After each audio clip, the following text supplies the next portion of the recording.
Chapter 408. The spring wind did not care about the wind and moon, nor did the summer wind. It was just the damp, clear or stuffy air that carried on endlessly rubbing itself. However, the people in the air would give rise to appropriate emotions because of the rubbing of heaven and earth. So what if it's clear? Do you think the Qing Emperor will believe your statement? Haitang was wearing a light green robe with 2 large pockets sewn on it. Her hands were in the pockets as usual. She looked at Fan Xian and spoke with a smile. Fan Xian tilted his head slightly. He knew what she meant. He wanted Eunuch Yao to send the scene in Jiangnan back to Jingdo and let everyone in court know that he had chosen the third prince. If it had been in the past, Fan Xian would certainly not have committed such a taboo by taking sides before the emperor made his choice. However, it was different now. The power in Fan Xian's hands was too great. He had to declare to the emperor that he had no interest in that chair. The problem was just as Haitang said. Why should the emperor believe him? Just based on the third prince? After the emperor passed away, if Fan Xian supported the third prince to take the throne, given the power in his hands and the background behind him, he could, at any time, make the third prince a mere figurehead, regent, or something like that.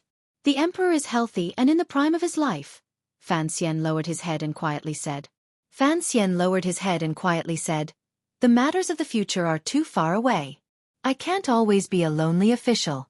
Furthermore, he placed the third prince by my side, so I will follow his wishes. As for, what consequences will it cause? He narrowed his eyes and looked at the thin lake in front of him and the faint mist on the lake.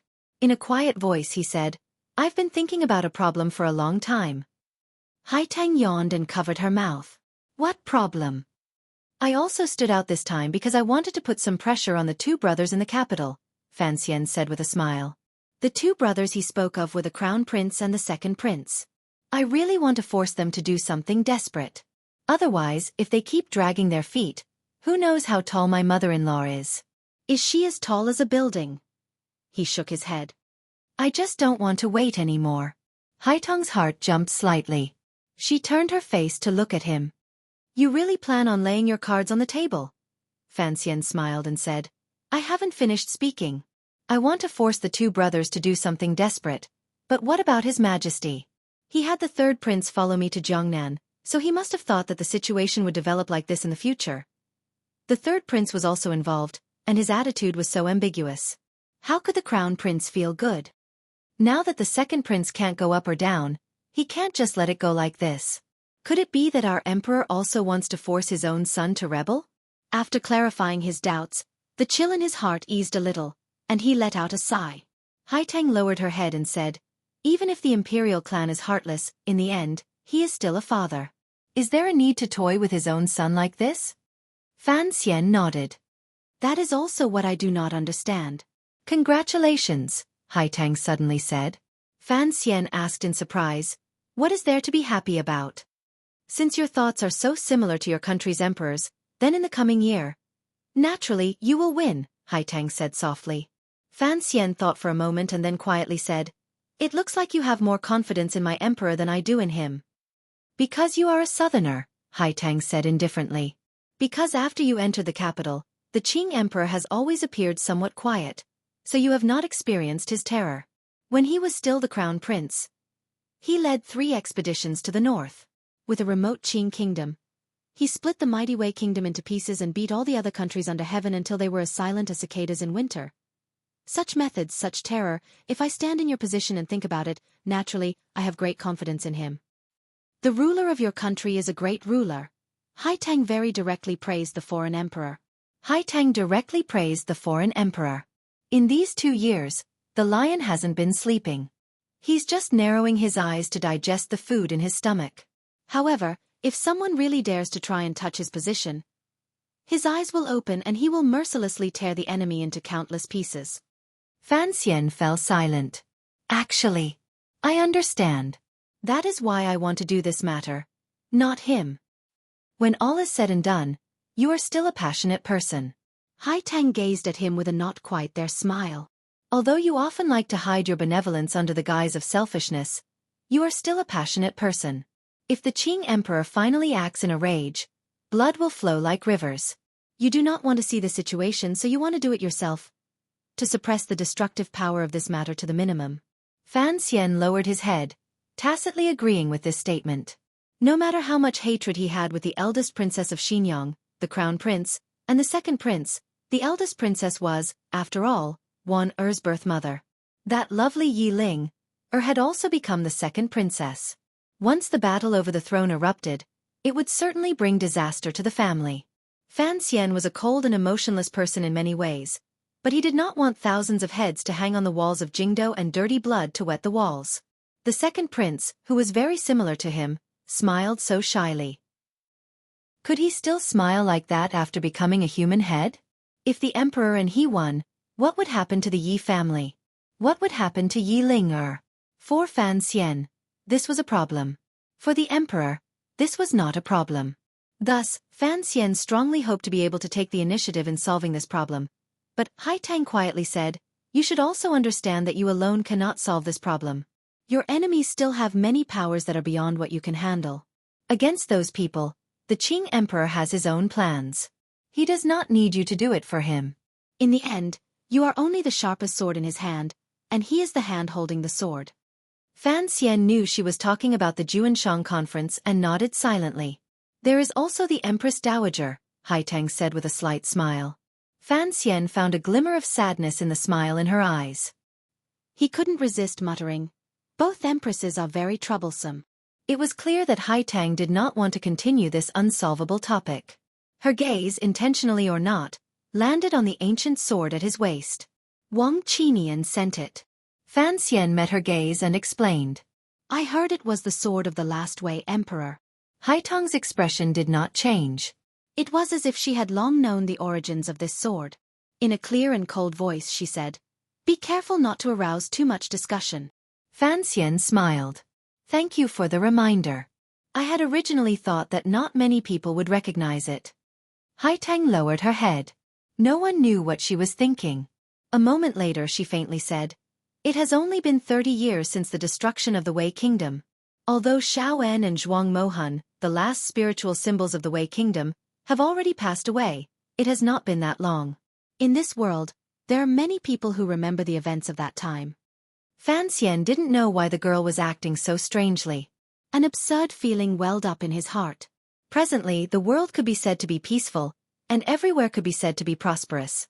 Who would have thought that just 20 years ago, the world was still a large battlefield? At that time, there were endless battles. Countless people died. One large country was destroyed, and 2 large countries were born. Blood flowed on the green hills, and the yellow waves piled up corpses. Among the hundreds of thousands of white bones, the important figures who now led the way of the world were born. The 2 of them fell silent and stared at the show lake in front of them in a daze. This show lake was not the show lake of Baoyue brothel in Jingdo. It was the lake behind Baoyue brothel in Suzhou. Last month, Fan Xizha had sent a letter to the people in Jiangnan to start digging the lake. He had used a number of laborers and forcefully doubled the size of the show lake. Now, if one looked back from Baoyue brothel, the scenery was even more beautiful than it was then. However, Baoyue brothel had been cut in half by that strike. At this time, they were still busy repairing it. Thus, Fan Xian and Haitang could only stand coldly by the lake and watch the mist on the surface of the lake gather and disperse and gather again. It was as impermanent as life and the world. "Your brothel is repairing very slowly." Haitang seemed to have inadvertently mentioned this. "I'm embarrassed to use your northern chi silver in front of you. It's too much." Fan Xian smiled and immediately explained, "There's no rush to repair the building. I've brought over some professionals from the capital to carefully examine the sword marks in the building." The so-called professionals were the people from the 2nd and 3rd bureaus. Presently, the broken Baoyue brothel was Yi Liuyun's first crime scene. Fan Xian hoped to be able to dig out some of the great grandmaster's true methods of attack from the sword marks and aura for future use. Haitang said, "I've gone to see." Fan Xian's eyes lit up. He knew that this girl's insight and knowledge of martial arts were much higher than his. He thought that she must have discovered something. The 8 pillars were cut down at the same time. Haitang recalled the fine marks in the building and couldn't resist sighing. "The other cracks were only caused by sword intent. If you and I wanted to cut down the pillars, we could barely do it, but that kind of control over power. Who knows how many years and months it would take to reach that kind of realm?" Fan Xian lowered his head and said, In your opinion, for such a heaven-shaking strike, how many times can Yi Luyan strike out? 3, Haitang said straightforwardly. This is under normal circumstances. If that old man put his life on the line, no one knows what kind of miracle would happen. It was indeed a miracle. For a human to be able to demonstrate a method like the might of heaven and earth. You're really not coming with me?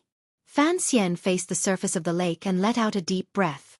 There has to be someone left in Suzhou, Haitang said with a slight smile. Besides, you shamelessly had the 8th Bureau publicize our private affairs.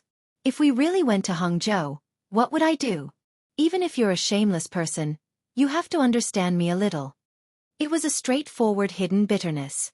Although she said it with a smile, it was impossible for Fan Xian to resist. He smiled slightly and said, Then I'm leaving. Haitang bowed slightly and said in a quiet voice, I won't see you out. In the early morning in Suzhou, the wind and fog above the lake welcomed the sunlight and quickly dispersed. The young man and woman did not say another word. They naturally parted and walked along the lakeside in different directions. It did not take long to leave Suzhou. Fan Xian had originally prepared to live by West Lake in Hangzhou while he was in Jiangnan.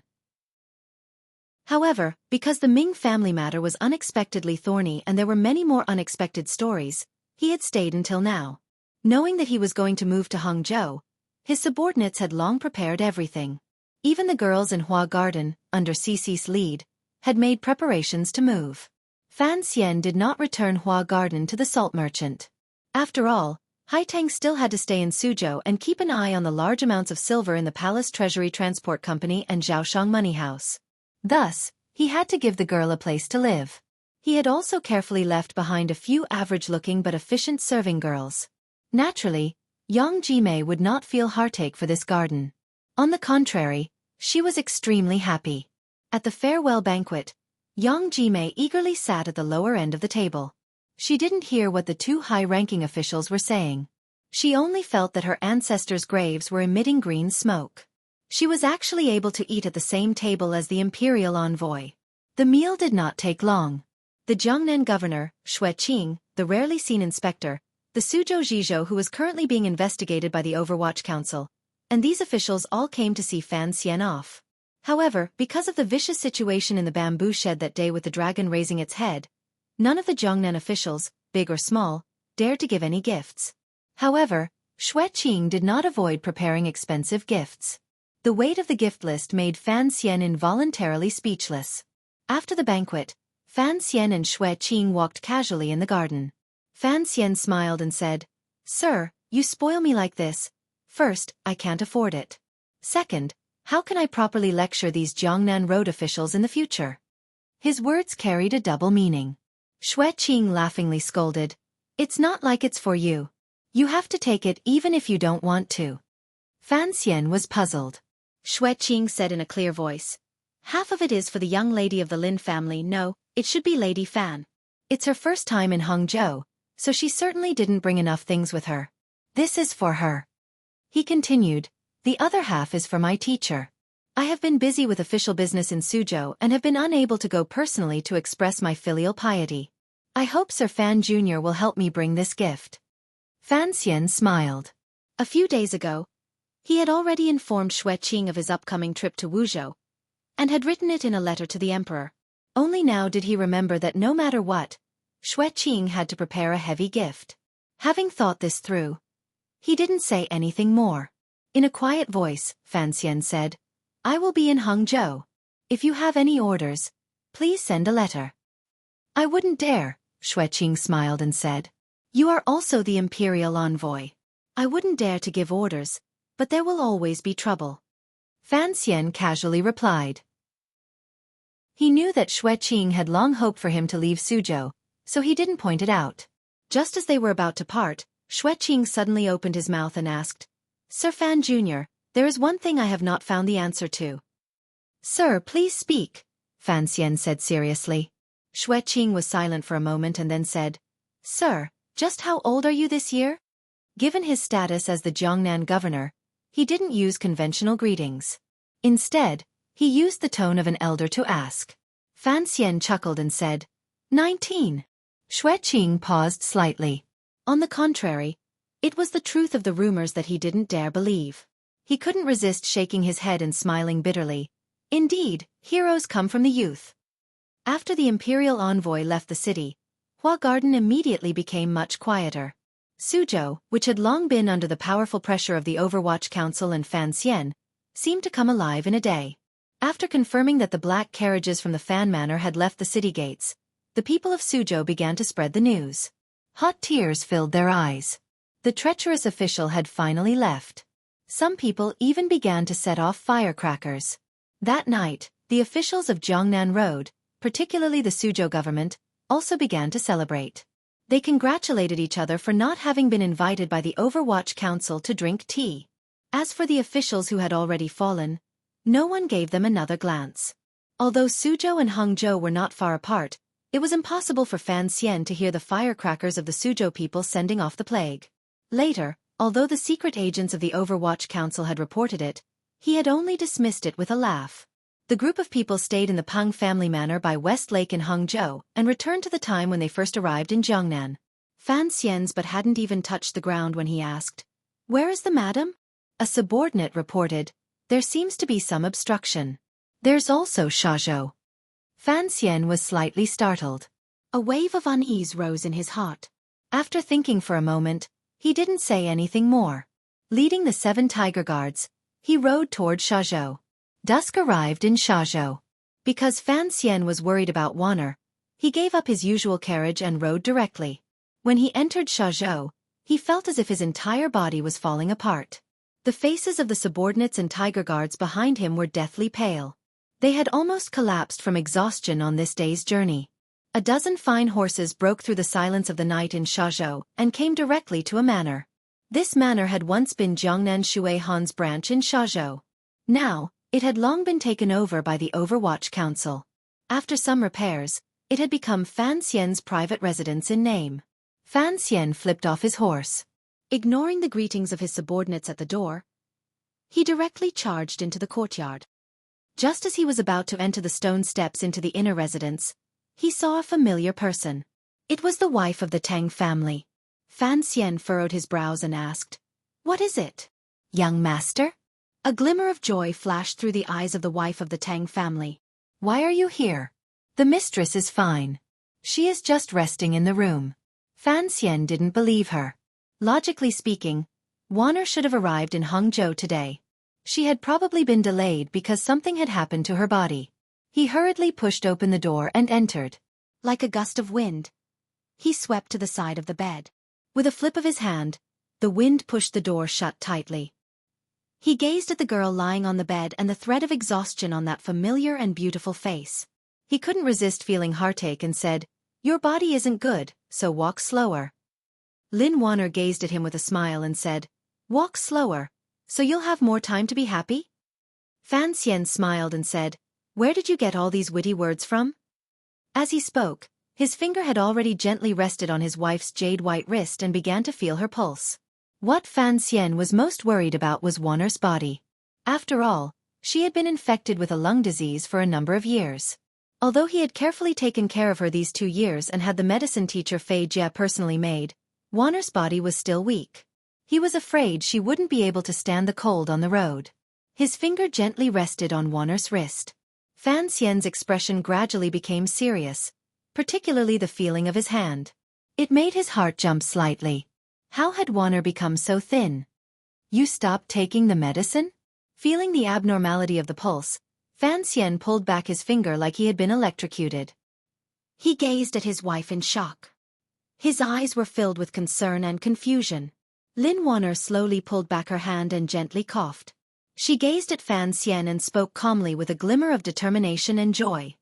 "Yes, I stopped taking the medicine." Before Ruoruo left, she brought Master Ku He to the manor to sit for a while.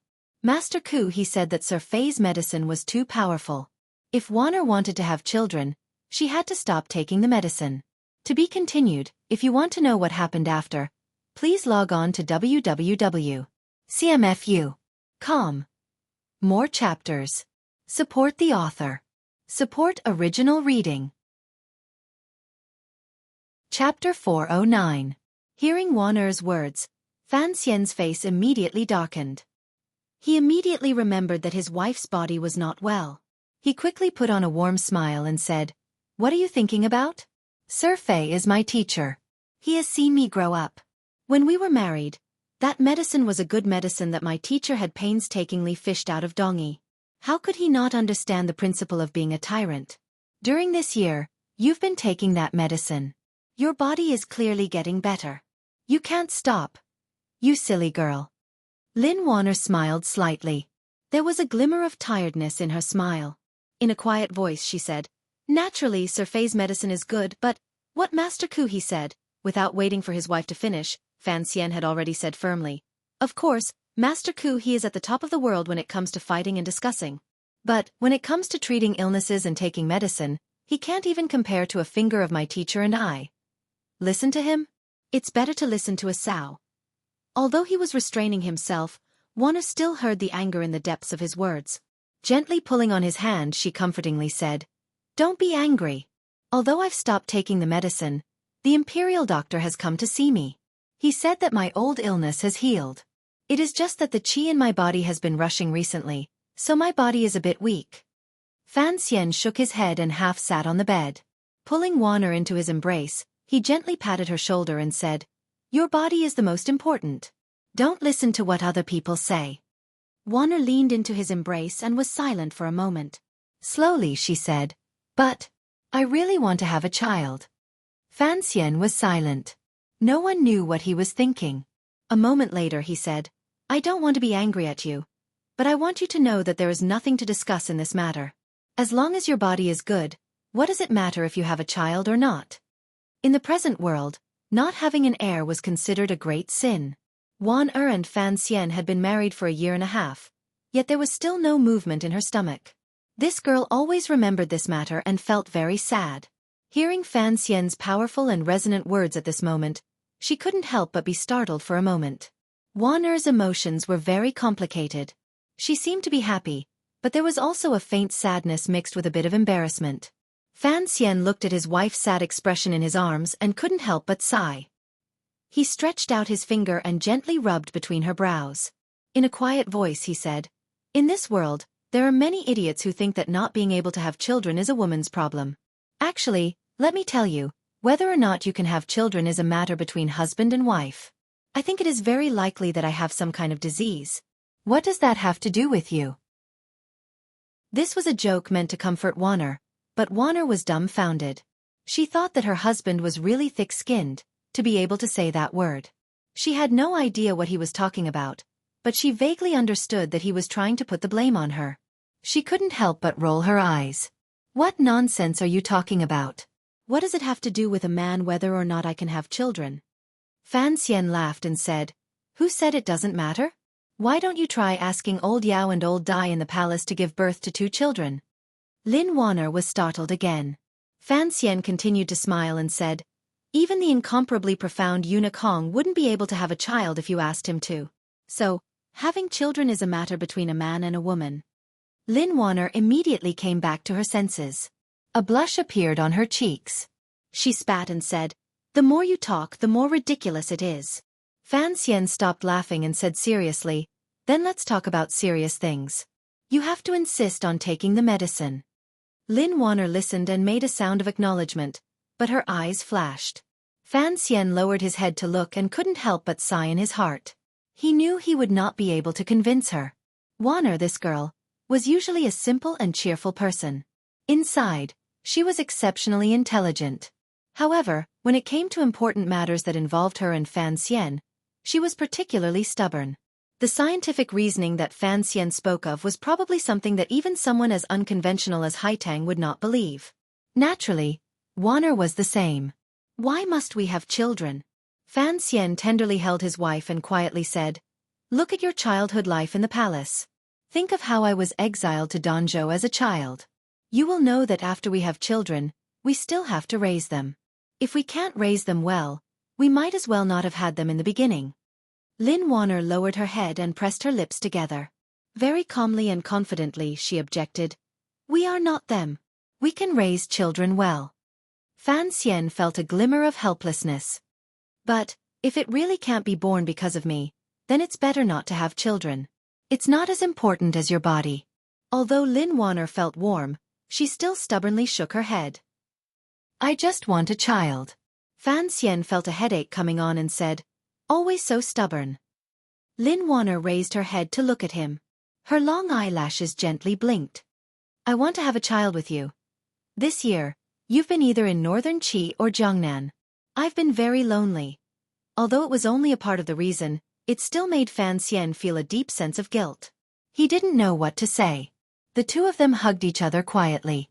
Perhaps it was because she was aroused by the body heat. Wanner began to cough gently again. She didn't want Fan Xian to worry, so she forcefully suppressed it. Her little face was bright red and appeared very pitiful. Fan Xian's heart ached. He gently rubbed her chest and comfortingly said, don't think so much. After we get to Hangzhou, I'll help you take good care of yourself. As for Xueqi's medicine, I'll analyze it in detail. No matter what, you can't stop. Lin Wanner raised her head and gazed at him pitifully like a kitten. Fan Xian's face darkened and pretended to be fierce. This matter is not up for discussion. Lin Wanner pouted her full lips and rubbed her head against his chest unwillingly. Fan Xian sighed and began to massage her to relax her mind. His fingers moved around and sent in threads of pure Tiani Dao Zhenqi. Wanner felt her body warm up and her mind gradually become clear. After a long and arduous journey, the exhaustion in her body grew stronger. Just like that, she peacefully leaned against his body and fell asleep. Fan Xian walked out of the bedroom and stretched, relaxing his stiff limbs. The wife of the Teng family came up to greet him and told him what had happened along the way. As Fan Xian listened, he nodded his head. It looked like after leaving Jingdou and not under his father's watch, Wanner had stopped taking the medicine. This action could be said to be brave, but it could also be said to be reckless. However, Fan Xian could not feel any anger. Although in the depths of his heart, he still thought that Wanner should love herself the most. In the end, it was for the matter of the child. How could he bear to make Wanner sad? He ordered the wife of the Teng family to prepare the commonly used medicine. The wife of the Teng family said awkwardly, if the mistress doesn't want to take it, what should we do? Fan Xian lowered his head and thought for a moment. When it's ready, tell me. I'll go feed her. Joy surged onto the wife of the Teng family's face. She praised the heavens a few times and happily left. Arriving at the front hall, Deng Ziyu, who he had sent to the west of Shazhou to pick up Wanner, bowed and greeted him. He also told him what had happened along the way. Presently, the Jiangnan water bandits were well behaved. There was also the Jiangnan Navy stationed in Shazhou, so Wanner and her group went down the river without encountering any problems. Fan Xian nodded and sat in the chair. Suddenly, he sighed. A faint worry rose to his face. Deng Ziyu paused slightly. He thought to himself, even when his superior was facing the second prince in Jingdou or killing people in the night in Jiangnan, he had never revealed such a serious expression. What was going on? He guessed in his heart that the battle for the first wife in the Fan Manor had already begun. He couldn't help but lower his head in fear and keep quiet, not saying a word. Fan Xian had no idea what he was thinking in his heart. He was only thinking back to what Wanner had said earlier. Xueqi's medicine really had such serious side effects. From Danzhou to Jingdou, before they were married, before he met Wanner in the Qing temple, Fan Xian knew that his wife had been infected with tuberculosis. In today's world, this illness was basically an incurable disease. However, when a young man and woman met, they always had incomparable courage to welcome the future disaster. At the time, he had only forcefully suppressed the faint fear. Fortunately, there was Xueqi. On the night of the wedding, Xueqi had hurried back from Dongyi with great difficulty and brought back the strange medicine that specialized in treating tuberculosis. The medicine was called ice smoke. This medicine took a full 4 years of Xueqi's time. 4 years before the wedding, there were already rumors of a marriage between the Fan and Lin families in the palace. After using so much energy and time, the strange medicine was indeed effective. After the wedding, Wanner persisted in taking it. Each time, she only scraped a small amount from the pill and swallowed it with a medicinal soup. Her body gradually improved and she no longer coughed. The imperial physicians in the palace all thought that the princess tuberculosis had already been miraculously cured. But, side effects? Vinegar made turtle shell. Fan Xian thought back to the ingredients in the pill. Rehmannia, donkey's gelatin, Beeswax. What does this have to do with making a child? He immediately thought of Fei Jie's expression when he spoke on the night of the wedding. After taking the medicine, you are forbidden from sexual intercourse for a month. Naturally, this was a naughty joke. Now that Fan Xian thought back, he realized that his teacher seemed to have hidden some important information. Later, Fan Xian had always felt it was strange why Sir Fei rarely saw him. It was as if he was hiding from something. Could it be? The true side effect of this iced smoke was to harm the patient's reproductive function? Fan Xian sat in the chair and couldn't help but shake his head. As long as Wanner's illness could be cured, as long as her tuberculosis did not come back, as long as she was healthy, was it important whether or not she could make a child? Speaking of his previous life, Fan Xian felt that the most inexplicable scene in that world was the one he would occasionally see on television or in novels. The doctor in the delivery room, full of caution, came out of the delivery room and told the family of the pregnant woman that she had a difficult labor and could only save one. Should they save the adult or the child? Save the adult or the child? Was there a need to ask? Fan Xian had always thought this was the stupidest question. It was absolutely stupidest to the extreme. Fan Xian was not an idiot. But, old bald donkey. Fan Xian stared coldly at the stone floor in front of him. The evil fire in his eyes burned brightly. Sinisterly he said, "You big idiot." Deng Ziyu paused. He didn't understand the word idiot, but it was clear that the commissioner was already angry to the point of exploding. He quickly comforted, "Sir, don't be angry, don't be angry." Fan Xian opened his mouth and cursed loudly. "Calm my asterisk as." He slammed his palm down and directly smashed the table beside him into pieces. He cursed sinisterly. That goddamn old bald donkey. What exactly are his intentions? Regardless of whether or not Sir Fei's medicine had side effects, it was truly and greatly beneficial to Wanner's body. After Wanner stopped taking the medicine, her body clearly weakened. Who knew what would happen in the future? Wanner stopped taking the medicine because Xueqi had pointed out this matter. But why would Xueqi do this? Fan Xian did not think that Xueqi was a person who purely bemoaned the state of the universe and pitted the fate of mankind. Whether or not his wife could have a child, he believed that he would not be so attentive. Thinking of how Wanner almost had a relapse of her old illness because of Xueqi's words, Fan Xian's fingers began to tremble. He became angry and found it difficult to suppress the urge to kill. He stood up. His eyes burned with a sinister fire. Staring at Deng Ziyu, he said, "Send an order to Su Wanmao and Xia Qifei. This year, all goods going north, lower their grade by 1. Deng Ziyu made a sound, thinking, what exactly had happened? Both sides of the trade with Northern Qi had been very happy. Suddenly making a scene like this seemed to hurt the overall situation. He couldn't resist trying to persuade, "Sir, although I don't know what happened, lowering a grade is the same as Northern Qi losing hundreds of thousands of liang of silver. This is too big of a matter." Fan Xian knew that Deng Ziyu was urging him not to harm the public discussion because of a personal grudge. He smiled coldly and said, "I am a person who returns grievances with grievances. Others want to make my family unhappy, so I will make their country unhappy. Hundreds of thousands of liang of silver in exchange for my wife's coughing for a dozen days is already letting them off easy." Deng Ziyu heard the coldness in Fan Xian's tone and didn't dare to say anything more. Carefully he asked, "What exactly happened?" Fan Xian did not reply. "Sir, the bald donkey you speak of. What donkey is it?" Fan Xian smiled coldly and said, "It's Northern Qi's Xueqi, that hairless donkey." Deng Ziyu was silent. He was shocked but didn't dare say anything. He thought to himself that the commissioner dared to curse Sigu Jian out in the street. Perhaps it wasn't Sigu Jian. At this time, calling Xueqi an old donkey in his own home didn't seem to be a big deal.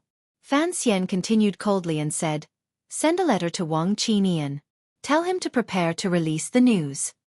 "Yes." Deng Ziyu accepted the order and asked, "What specifications? When?" "Specifications?" Fan Xian narrowed his eyes. "Within 3 days, let everyone in Northern Qi know a story. Also let them believe this story. As for when, listen to my instructions." "Yes."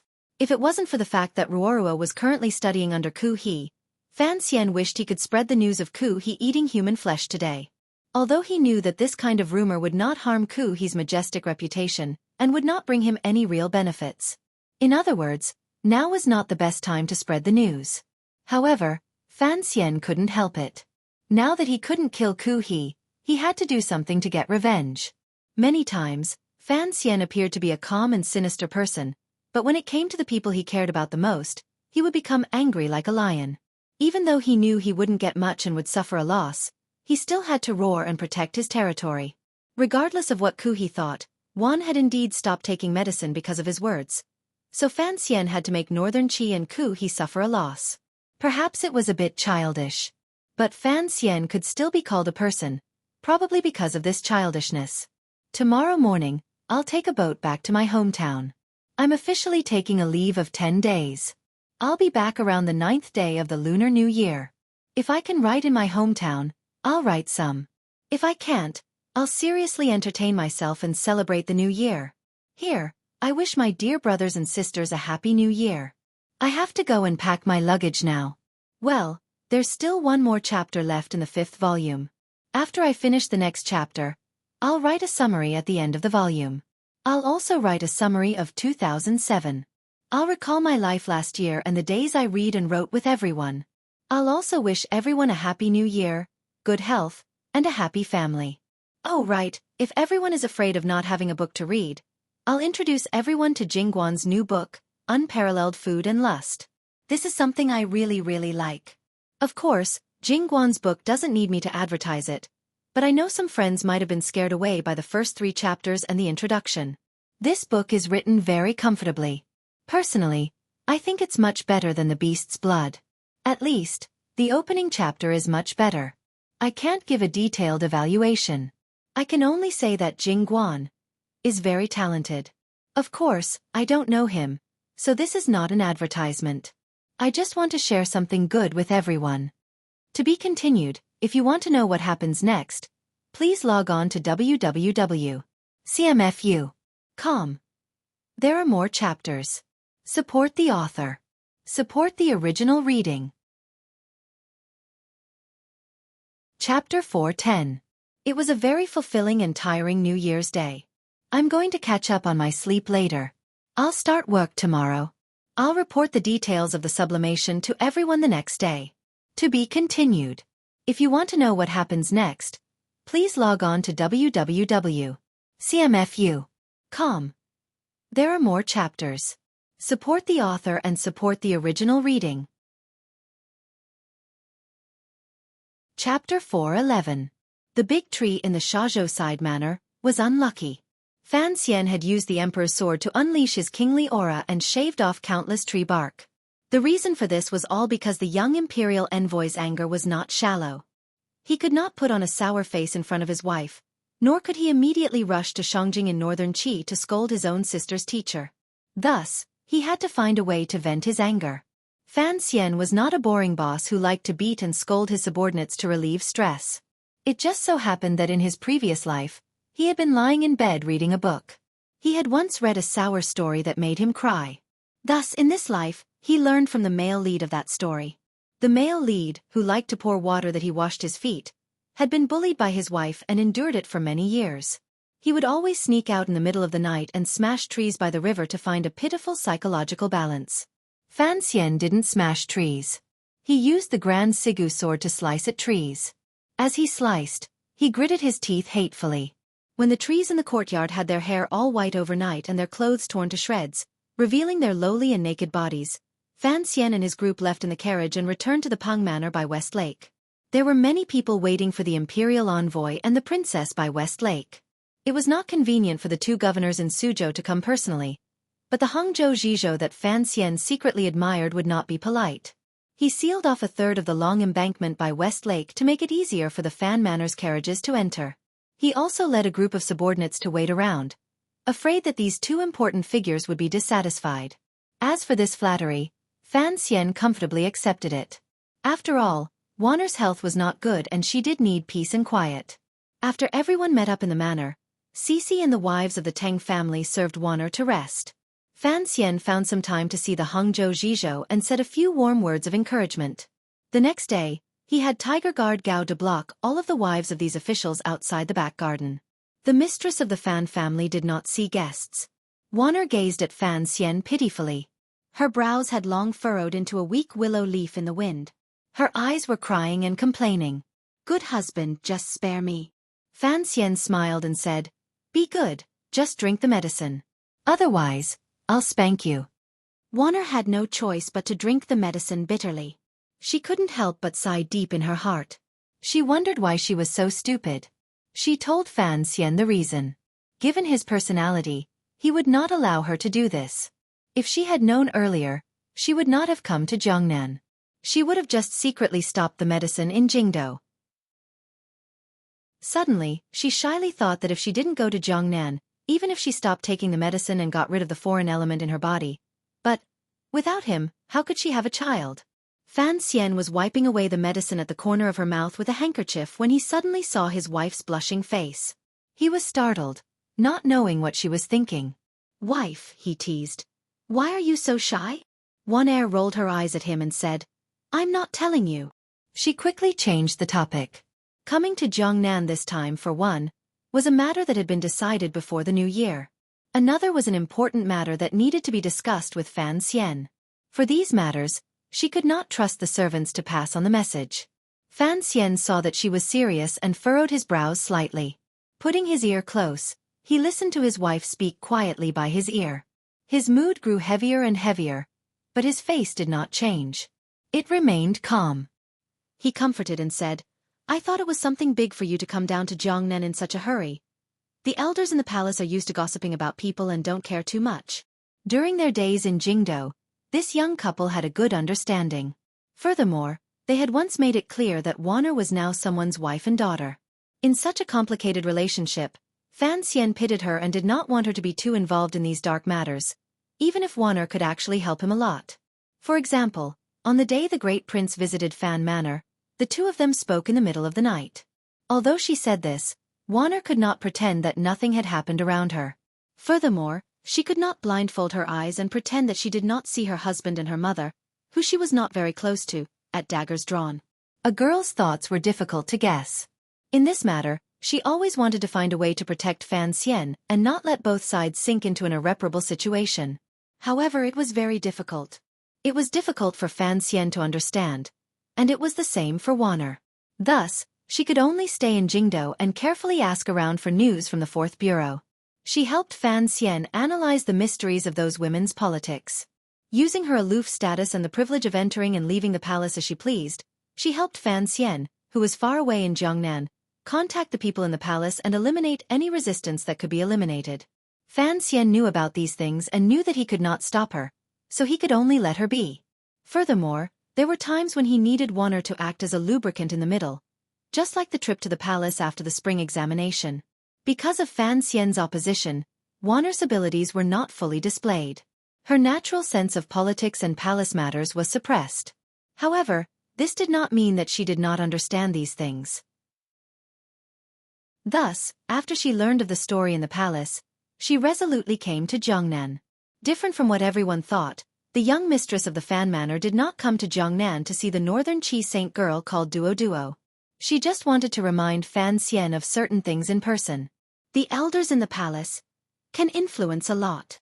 Wanner looked at Fan Xian worriedly and said in a quiet voice, "The Empress Dowager is the Empress Aunt. The relationship between these two cannot be separated. The Empress has arranged for someone to enter the palace to tell the Empress Dowager the story of the stone.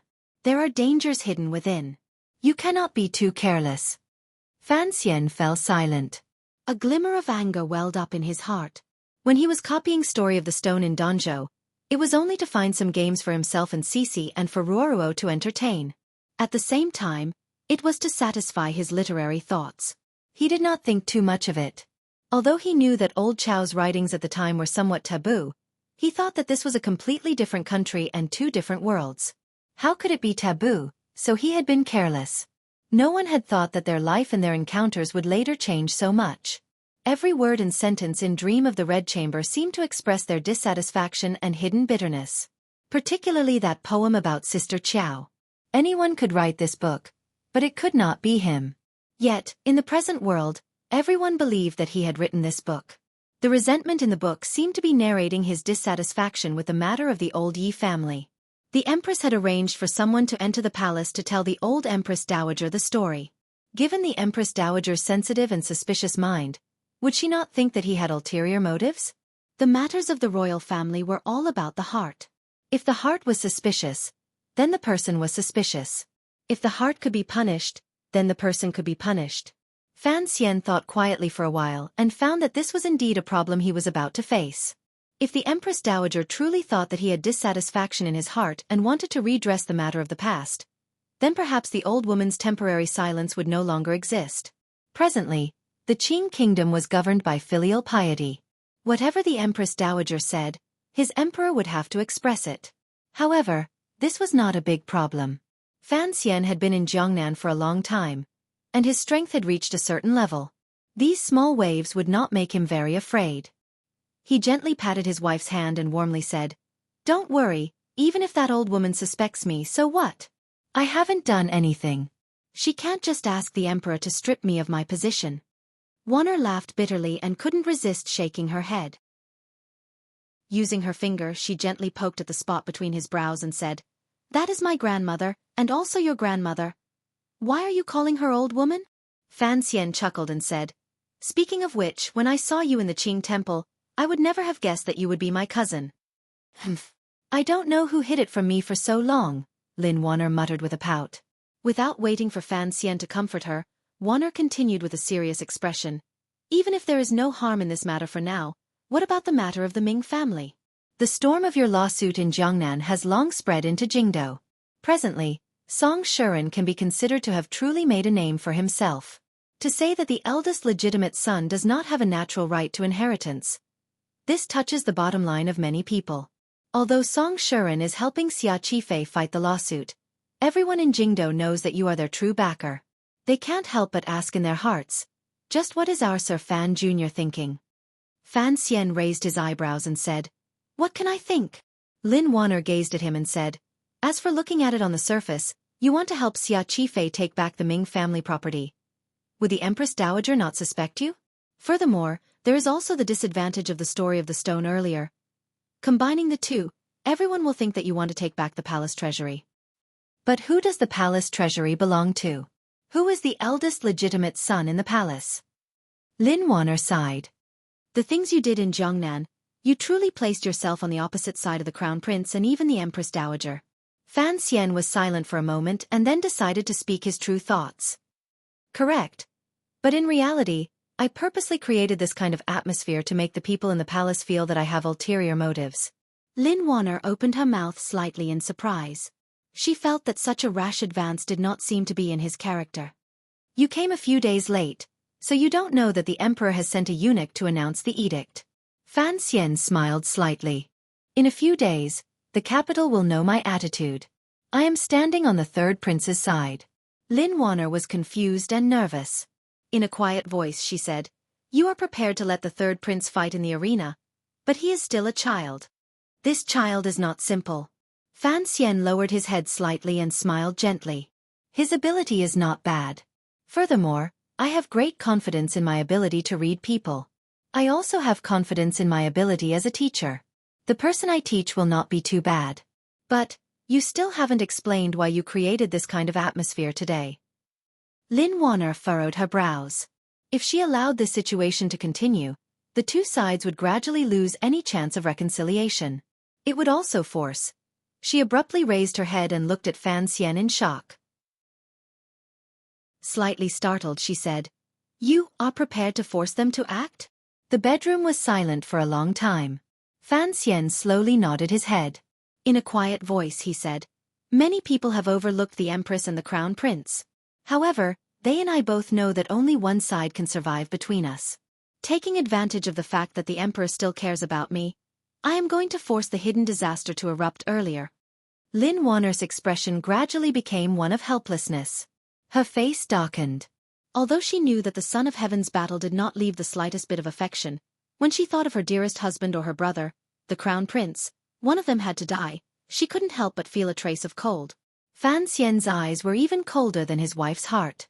Slowly and indifferently he said, "I don't want to kill people. However, they have already killed people decades ago.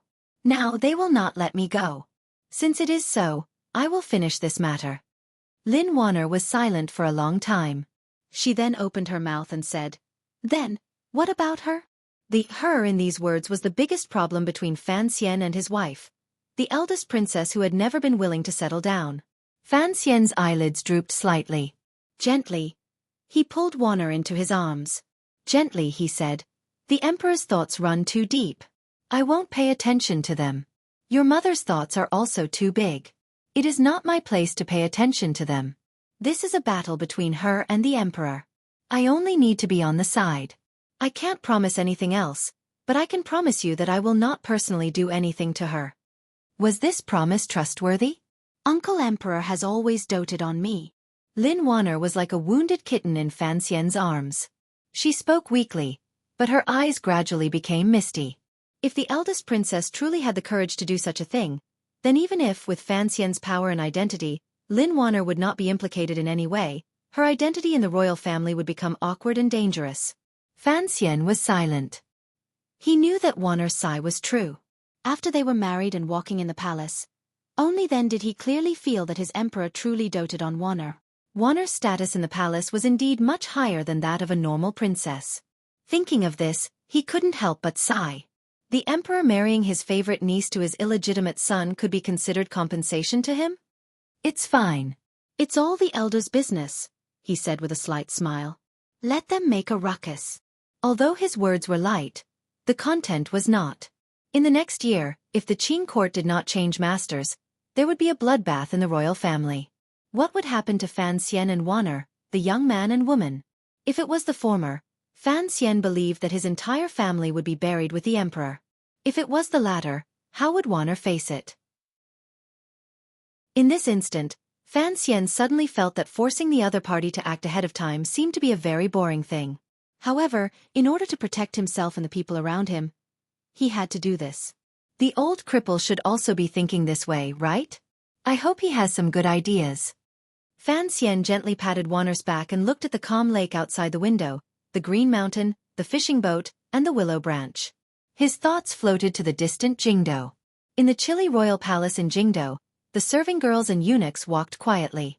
Occasionally, some of the younger serving girls would giggle and immediately be harshly scolded by the old nannies. Spring had ended, and the beginning of summer had arrived. The trees in the palace were luxuriant, but the people in the palace still did not have a sliver of freedom. Guangxin Palace had once been the eldest princess's palace.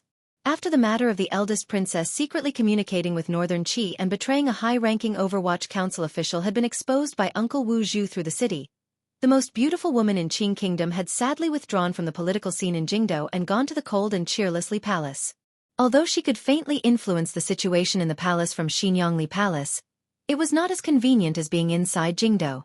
Thus, in the 6th year of the Qing calendar, she finally convinced the Empress Dowager to move back to Jingdo. At this time, the sensational incident of the Juanshang Conference had long disappeared from people's memories. However, not long after returning to Jingdo, the power of the Juanshang Conference in Jiangnan was revealed angrily in front of her brother the emperor. Thus, the emperor ordered her to once again move into the royal palace. It was called a reunion, but in reality, it was to keep a close watch. However, the eldest princess had, after all, operated in the palace for a long time. She was also the Empress Dowager's favorite girl, and her relationship with the Empress had always been close. Thus, no one could stop her from entering and leaving the royal palace. The tricks she had done in secret had also successfully fooled many people. Of course, in order to reassure her brother, it was not convenient for her to leave the palace too often. She had been in close contact with her subordinates, so her most frequent activity was to chat with the Empress Dowager in the palace and study some flowers, birds, insects, and water with the Empress. What she embroidered was probably not cloth. The situation in Jiangnan had already been settled. Regardless of whether or not eldest Princess Li Yunrui accepted it, whether or not she admitted it, whether or not she was sad, the Jiangnan she had managed for over a decade had already been completely taken over by her successful son-in-law. The old Ming matriarch had died.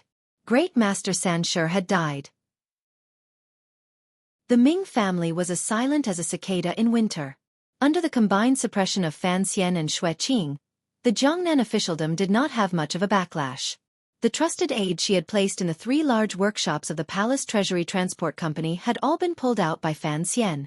Although those officials were still respectful in their letters, under Fan Xian's tyrannical power, they could not move. The anger of the people, which had been created with great difficulty, had, for some reason, quietly dissipated. Thus, the letters of blood from tens of thousands of people that had been sent to Jingdo from thousands of li away, and the old scholar who had brought the case before the emperor had become rootless trees. They were not a threat to the court at all. Forfeit salary? The eldest princess Li Yunrui narrowed her eyes. A trace of ridicule flashed through her beautiful phoenix eyes. Tell me, do you think the Fan family lacks this little bit of silver? Sitting beside her was the dignified and luxurious-looking empress. The empress smiled slightly and said, "The emperor dotes on the Fan family. A few days ago, the investigation of the Ministry of Revenue was also hastily concluded." The eldest princess smiled slightly. Her long eyelashes fluttered with a tenderness that did not match her age. She smiled lightly and said, "Minister Fan has done a great service to the country. How can we women compare?" She sighed and said, "When all is said and done, I don't actually have a child. Having a daughter is not that close, so why should I care about these things? I think that when autumn comes, I should ask my mother to go back to Xinjiang to live." The empress's heart thumped. She silently cursed this foxy woman for pretending to be young. She could also hear that the other party was retreating in order to advance. However, in the present situation, if Li Yunrui really did not do it, then she and the crown prince would not be able to stop Fan Xian and the third prince's momentum. Of course, the empress was not an idiot. She knew that the eldest princess would not give up the power in her hands and leave. The other party had said these words to gain the upper hand in the situation. There was even a glimmer of caution in the empress's smile that should not have been there. "What are you saying, sister? Although I am a stupid woman who does not know the affairs of the country, I know that you are a pillar of the country and have obtained countless benefits for the Qing court. If you truly go to Xinjiang, the emperor will be the first to not agree." The conversation between these two women still could not leave that chair. However, no one dared to speak too bluntly of such a matter before it started. The eldest princess was silent for a moment and slowly opened her mouth to say, "Mother is old and is always easily deceived by others." The empress nodded and smiled slightly. "Let's take it slowly." The two of them were silent and raised their teacups to sip. The empress suddenly asked probingly, "I heard Fan Xian is doing well in Jiangnan. Is it that an ace suddenly came and cut down half a building in Suzhou?" The matter of cutting down half a building with one strike could not be hidden for long. It still traveled back to Jingdo and into the palace. The eldest princess knew what the empress wanted to ask, but she purposely did not give her the truth. With a trace of pride, she smiled and said, "I do not know much about the matters of the Jianghu. If a great grandmaster stood behind the eldest princess, then the empress would have a clearer understanding of where she should stand in their cooperation. Of course, this would also greatly strengthen the empress and the crown prince's resolve." Seeing that the eldest princess was not willing to speak clearly, the empress cursed in her heart and took her leave. Looking at the mother of the country's slightly lonely figure, a glimmer of pity and disdain flashed through the eldest princess's eyes. She wondered where this kind of character got her confidence from to want a piece of the pie. The chief strategist of Xinjiang, Huang Yi, and Yuan Hongdao could not enter the palace, so the trusted aide at the eldest princess's side was a eunuch. The eunuch stood to the side and quietly said the question in the eldest princess's heart. "Does the empress not know this is asking a tiger for its skin?" The eldest princess said the words that it was inconvenient for a trusted aide to say. She smiled coldly and said, "Even if I am a tiger, she can only stand on my side. Otherwise, if the third prince truly ascends and Fan Xian wants to avenge Yi Qingmei, who will help her block it?" She slowly closed her eyes and said, "She and I have temporarily put aside the question of whether it is Chengqian or the second prince, because she knows that if the matter succeeds, she will not be able to win against me. She only wants a way out." "The Jiangnan side?" "Don't worry about it anymore." The eldest princess sighed. That son-in-law of mine had already made preparations before he went to Jiangnan. How could those natives in Jiangnan be a match for him? She shook her head and faintly said after a moment of silence, "Now that I think about it, I really did make a big mistake back then. If it wasn't for the Nyolan Street incident, how could Fan Xian and I have become like this? If he stood by my side, who in this world could oppose us?" Not waiting for the eunuch to reply, She laughed self-mockingly. What a fantasy! If Fan Xian and I did not have such an unsolvable hatred, how could my emperor brother dare to put him in such an important position? The eunuch listened to the side and didn't even dare to breathe loudly. From the beginning I was wrong. A glimmer of coldness and decisiveness flashed through the eldest princess's beautiful face. No matter how powerful Fan Xian is, he will still be held by the palace's strings by his limbs. Why should I care about this puppet? What I should care about is the person holding the strings. In Hongguang Palace, not far from Guangxin Palace, the Empress Dowager was half-lidded. After all, she was old.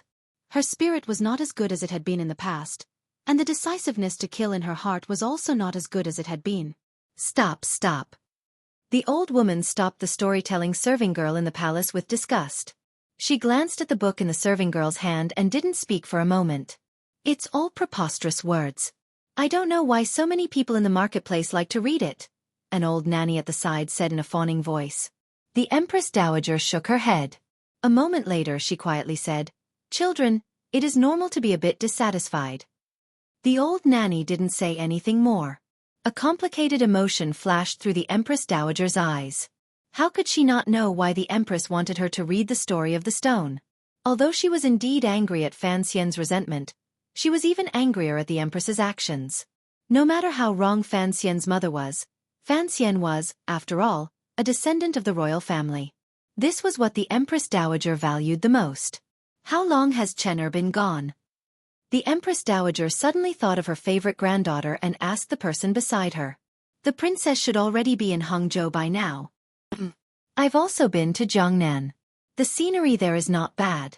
It's just that those women are too presumptuous. The Empress Dowager furrowed her brows and ordered, "No matter how much effort the Fan family put into preparing, it cannot compare to the things in the palace. Have someone prepare some things to send to Jiangnan." The old woman thought for a bit and then said, "Go ask Chenner if she is used to living by West Lake. If she doesn't like it, have her move to the temporary imperial residence on the mountain." The old nanny quickly made a sound of acknowledgement. Inside the royal study, the Qing emperor, who had just finished the imperial conference, rubbed tiredly between his brows and took a sip of warm ginseng tea. Looking at the scenery outside the window that never seemed to change, he furrowed his brows in disgust. "Hongzhou," the emperor unconsciously called out. Only after calling out did he remember that Hongzhou had already been moved to the Eastern Palace by him for half a year. He couldn't help but smile self-mockingly. "Your Majesty, what orders do you have?" the head eunuch beside him asked respectfully. The emperor shook his head and gently coughed a few times. The echo echoed through the royal study. He couldn't help but be startled. He thought that perhaps he really was getting old. Hearing the echo of his cough, he realized that he was very lonely. "Go to the little building and have a look." He brushed his dragon robe, straightened his chest, and walked toward the door. The eunuch behind him quickly followed. They were only in time to hear the emperor faintly sigh, "When do you have time to go to Danzhou and have a look?" This year, the Qing kingdom was no different than any other year. The palace was still lonely and dirty. Outside the palace was still bustling. The court was still arguing. The 6 ministries were still fighting. The Overwatch Council was still silent and ferocious. Old Director Chen was still enjoying the singing and dancing in Chen Garden.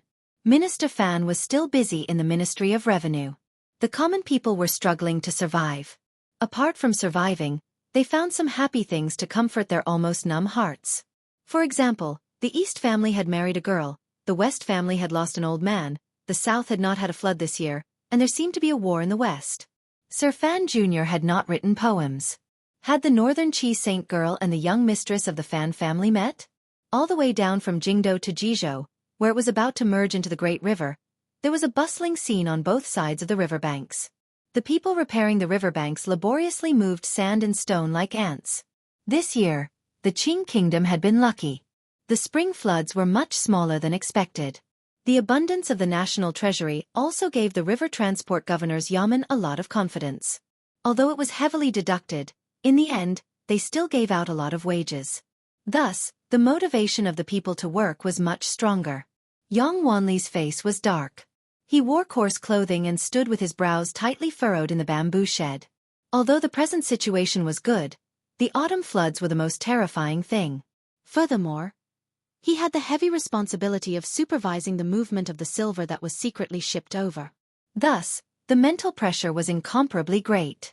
As for repairing the dikes and dividing the water, although he did not understand these things, he still put down his pride and personally carried them out. The continuous exposure to the sun finally washed away the last trace of scholarly aura from this Fan family student, turning him into a true official. On the riverbanks, a number of people came from afar. It looked like they were officials heading to a foreign place. From a distance, the group of people began to call toward the inside of the bamboo shed. Yang Wanli pulled up his lapel and wiped the sweat from his face. He gazed in that direction with confusion. Finally, he saw clearly who the people were and couldn't help but walk out of the shed with joy. Brother Jicheng? Brother Jialin? Why are you here? Yang Wanli went forward emotionally and grasped the people's hands. The people who had come were Ho Jicheng and Cheng Jialin of Fan Xian's 4 disciples. After the spring examinations, these two had been sent out to work in other counties. Because of Fan Xian's care and their own hard work, they had advanced quickly. In just over a year, they had completed a few jumps and crossed the first big hurdle of the 7th level. However, the places where these two people were officials were far from Jizhou. So while Yang Wanli was pleasantly surprised, he also couldn't help feeling a bit surprised. Ho Jicheng did not have time to reply to his words. He only held those calloused hands and gazed at Yang Wanli's dark face. Moved, he said. Sir's letter only said that you had arrived at the river transport governor's yamen. I didn't think it would be so difficult. To the side, Cheng Jialin had already begun to sigh. Yang Wanli chuckled and thought of something. With a serious expression he said, Usually, Wanli only talks about political matters. It was not until I came into contact with the matters of the people's lives that I realized how difficult it is for the people of the Qing kingdom. Teacher had Wanli come to repair the river because of his trust and cultivation. Only after experiencing this personally do I know that under teacher's seemingly unconcerned appearance, there is a heart that worries for the country and the people. The three of them fell silent. It was Ho Jicheng who broke the silence and slowly said, According to rumors, the reason you were able to subdue that Northern Qi saint girl was all because of the words you said in the Northern Qi royal palace. Speaking of Northern Qi saint girl Haitang, even though these three were all Fan Xian students, they still couldn't help but laugh up their sleeves. Yang Wanli suppressed a smile and asked, What words? Ho Jicheng turned around and looked at the laborers on the embankment at his feet and the roaring river not far away. With a sigh, he said, First worry about the worries of the world, then delight in the joys of the world. I was thinking back then we seem to have underestimated Sir. First worry about the worries of the world, then delight in the joys of the world. The three of them chewed on these words in their hearts. A sense of respect rose involuntarily. Teacher, although he looks tired, he actually has a pure heart. Yang Wanli thought of everything he had seen and heard these few months, the importance Fan Xian placed on the river transport, and the changes that had happened to Jiangnan because of Fan Xian's arrival. He couldn't help but sigh in admiration. Beside the bamboo shed on the embankment were other officials of the river transport yamen. Ho Jicheng noticed that Yang Wanli kept using the word teacher and couldn't resist coughing a few times in a low voice to remind him. In front of outsiders, it's best to call him sir, otherwise the court will say we have formed a clique. A gentleman has friends but not cliques. If we really want to form a clique, I am willing to be teacher's lackey. Yang Wanli smiled slightly and said with a calmness that was different from his in the past, Everyone under heaven knows that we are the 4 disciples of Fan Xian. As long as we are working for the benefit of the people under heaven, why should we care about other people's words? Ho Jicheng was slightly startled, then he laughed loudly and said, That's true. I'm still a bit intentional. It looks like Wanli has indeed improved a lot in this half year. Following at teacher's side is indeed beneficial for cultivating one's character. Cheng Jialin also said enviously, We are officials outside while you are in Jiangnan. Who knew that teacher would go to Jiangnan? Yang Wanli smiled and said, I haven't been with teacher for many days, but that kid sure Chanli. If you go to Suzhou to see, you will know how much teacher has changed him. Speaking of this, only now did Yang Wanli remember to ask, Where are you going? Cheng Jialin smiled slightly and replied, During this half year, teacher has been reorganizing the government in Jiangnan and there have been a number of vacancies, so the Ministry of Appointments is transferring me to Suzhou. Yang Wanli nodded happily. He knew that Chang Jialin going to Suzhou would certainly be of help to Fan Xian. What about you?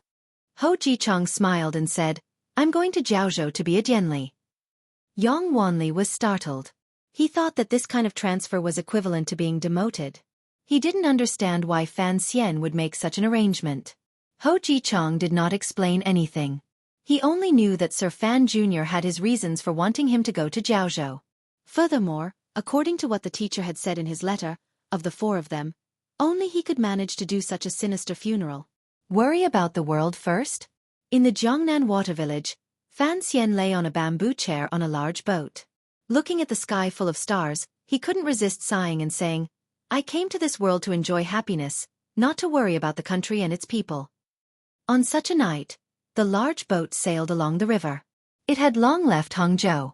After spending a month by the West Lake, Fan Xian had carefully studied the medicine Fei Jie had left behind. He discovered with some annoyance that what Ku he had said was probably true. However, Fei Jie seemed to feel remorseful and didn't say a word about Fan Xian's invitation. He didn't know where that old pervert was hiding. However, Wanner persisted in drinking the medicine, so his body gradually recovered. Fan Xian's mood was much better. His hatred toward Northern Qi Ku he had also decreased. As for the matter of having a child, he was not in a hurry. He wasn't even 20, so what was there to be anxious about?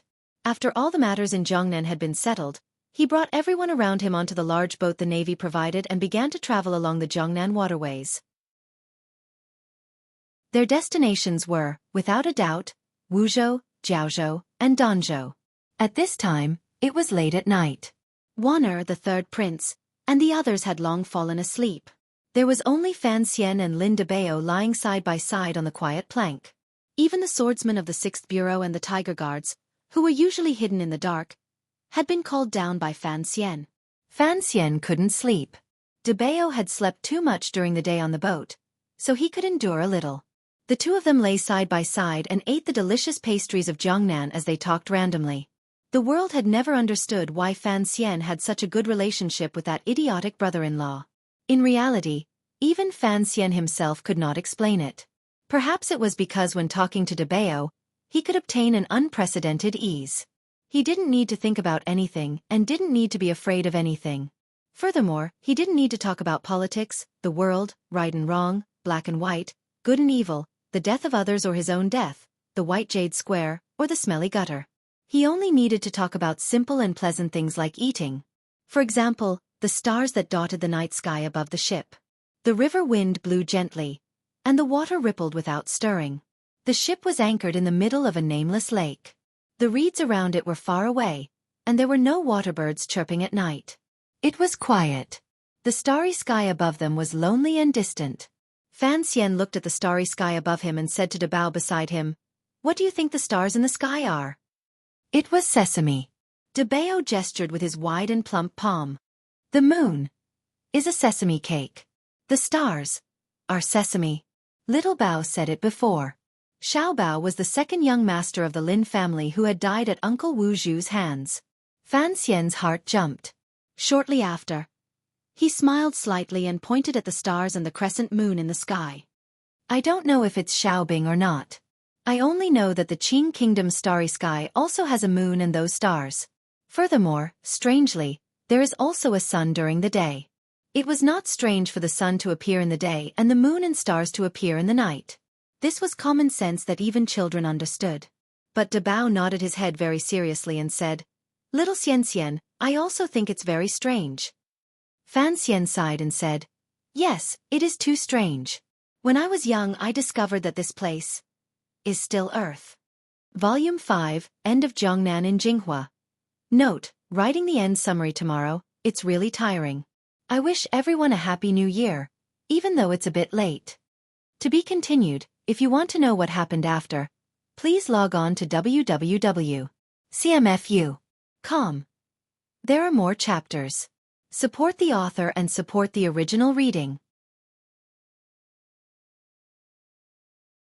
Chapter 4:12. First of all, I want to say that I am very long-winded and do not have the ability to write prose, so please be patient and read. In any case, it is a free gift, so raise your hands in salute. It has already been 10 months since I started writing from the year of the Qing dynasty. 300 days passed in the blink of an eye. It passed so quickly that other than the extra money in my account, I didn't even feel any change. But the contents of the book were changing. The Jinghua and Jiangnan volumes still stuck closely to the topic. One front and one back, the two lines intersected. Finally, the matter of Jingdo and Jiangnan was explained clearly. However, of the original 150 chapters, there were still a few more in the end. My control was indeed not perfect, but there was never anything perfect in this world, so it was not good to be so strict with myself. In the conclusion of the fourth volume, The Fog of the North Sea, I once said that The Fog of the North Sea mainly wrote about the handover. The romantic figures of the previous dynasty died, and the romantic figures of the present appeared. This volume, Jinghua and Jiangnan, was actually a process of succession. In reality, between the older generation of Shaowen, Zhuang-Mo, and Han and the younger generation, there was still the middle generation, represented by the emperor, the eldest princess, and the four great grandmasters. Their strength was the strongest. If Fan Xian and Hai Tang wanted to take over, they had to break through this tough barrier. However, this had to be a long process. Given Fan Xian and Hai Tang's current strength, they could only slowly wait for an opportunity. Fortunately, that middle generation was not a piece of iron. There would be big problems between them. This was the main content of the last two volumes. The succession in this volume was a difficult kind of work. Destruction was always easy, and construction was always difficult. In this volume, Fan Xian fought the princes in Jingdo and subdued the Ming family in Jiangnan. Although he did not succeed completely, he still achieved his desired goal. However, this process was too troublesome. After the troublesome process, Fan Xian finally truly controlled the Overwatch Council and the palace treasury. He began to emit the aura of a bastard. A friend suggested that the fifth volume was written well, but the style was a bit too gloomy. I had to admit that there was nothing I could do about it. Brilliant political battles never existed. In a society with imperial power, one could not rely on criticism and self-criticism to resolve internal conflicts. The reason why I had such a feeling, apart from the content of this scroll, was because I wasn't very good at writing such schemes. My IQ was only at the level of the average person, so when I wrote, it was natural for me to feel gloomy and sluggish. The first half of the fifth volume wasn't too bad. The battle with the eldest princess and the second prince had already been foreshadowed in the first 4 volumes, so it was easier to write. Moreover, there were some new characters that I liked, so I was happy to write it. These people included the first prince, the shadow, the woman. By the time he went down to Jiangnan in the middle, he froze. It wasn't that he hadn't thought about it. He had thought about it a long time ago, but it was written that he was unhappy. Most importantly, Fan Xian's opponent was the Ming family, that insidious, shameless, weak, and bastard Ming family. There were no good people in the Ming family. However, in this scroll, Fan Xian could not do anything to Iron Blood, which made him very unhappy. But on second thought, didn't I write it myself? Why do I have such a problem with the Ming family? If you want to criticize, you should criticize my hands on the keyboard. So, here, I have to especially thank Fei Ligua. Yes, it was that Fei Ligua who appeared as a guest in many books. Around the 1st of December, around the time Fan Xian went down to Jiangnan to take in Xueqi, I once had a long chat with him on QQ for an entire day. We talked about the years in Jiangnan. Thank you to him for giving me many good ideas and giving me many good ideas.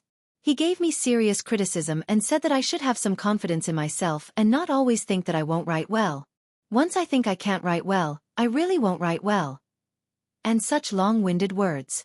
I really have to thank him. I want all of those ideas. I want all of those ideas too. One by one, I want all of them. My original design is filled to the brim, so even if the style is gloomy, I'm not afraid. I believe that everyone can see the effort in this scroll. Most importantly, I had recovered my confidence. Many people said I was narcissistic. The people who loved me said this on their blogs as if they were looking at a cute puppy. The people who hated me said this through gritted teeth on the forums. In reality, narcissism was just a strong reaction to lack of confidence. I always thought that I could write better, so I wasn't confident. But later, I finally understood that my writing was good enough. At least, it was worth the money everyone spent on subscriptions. That was enough.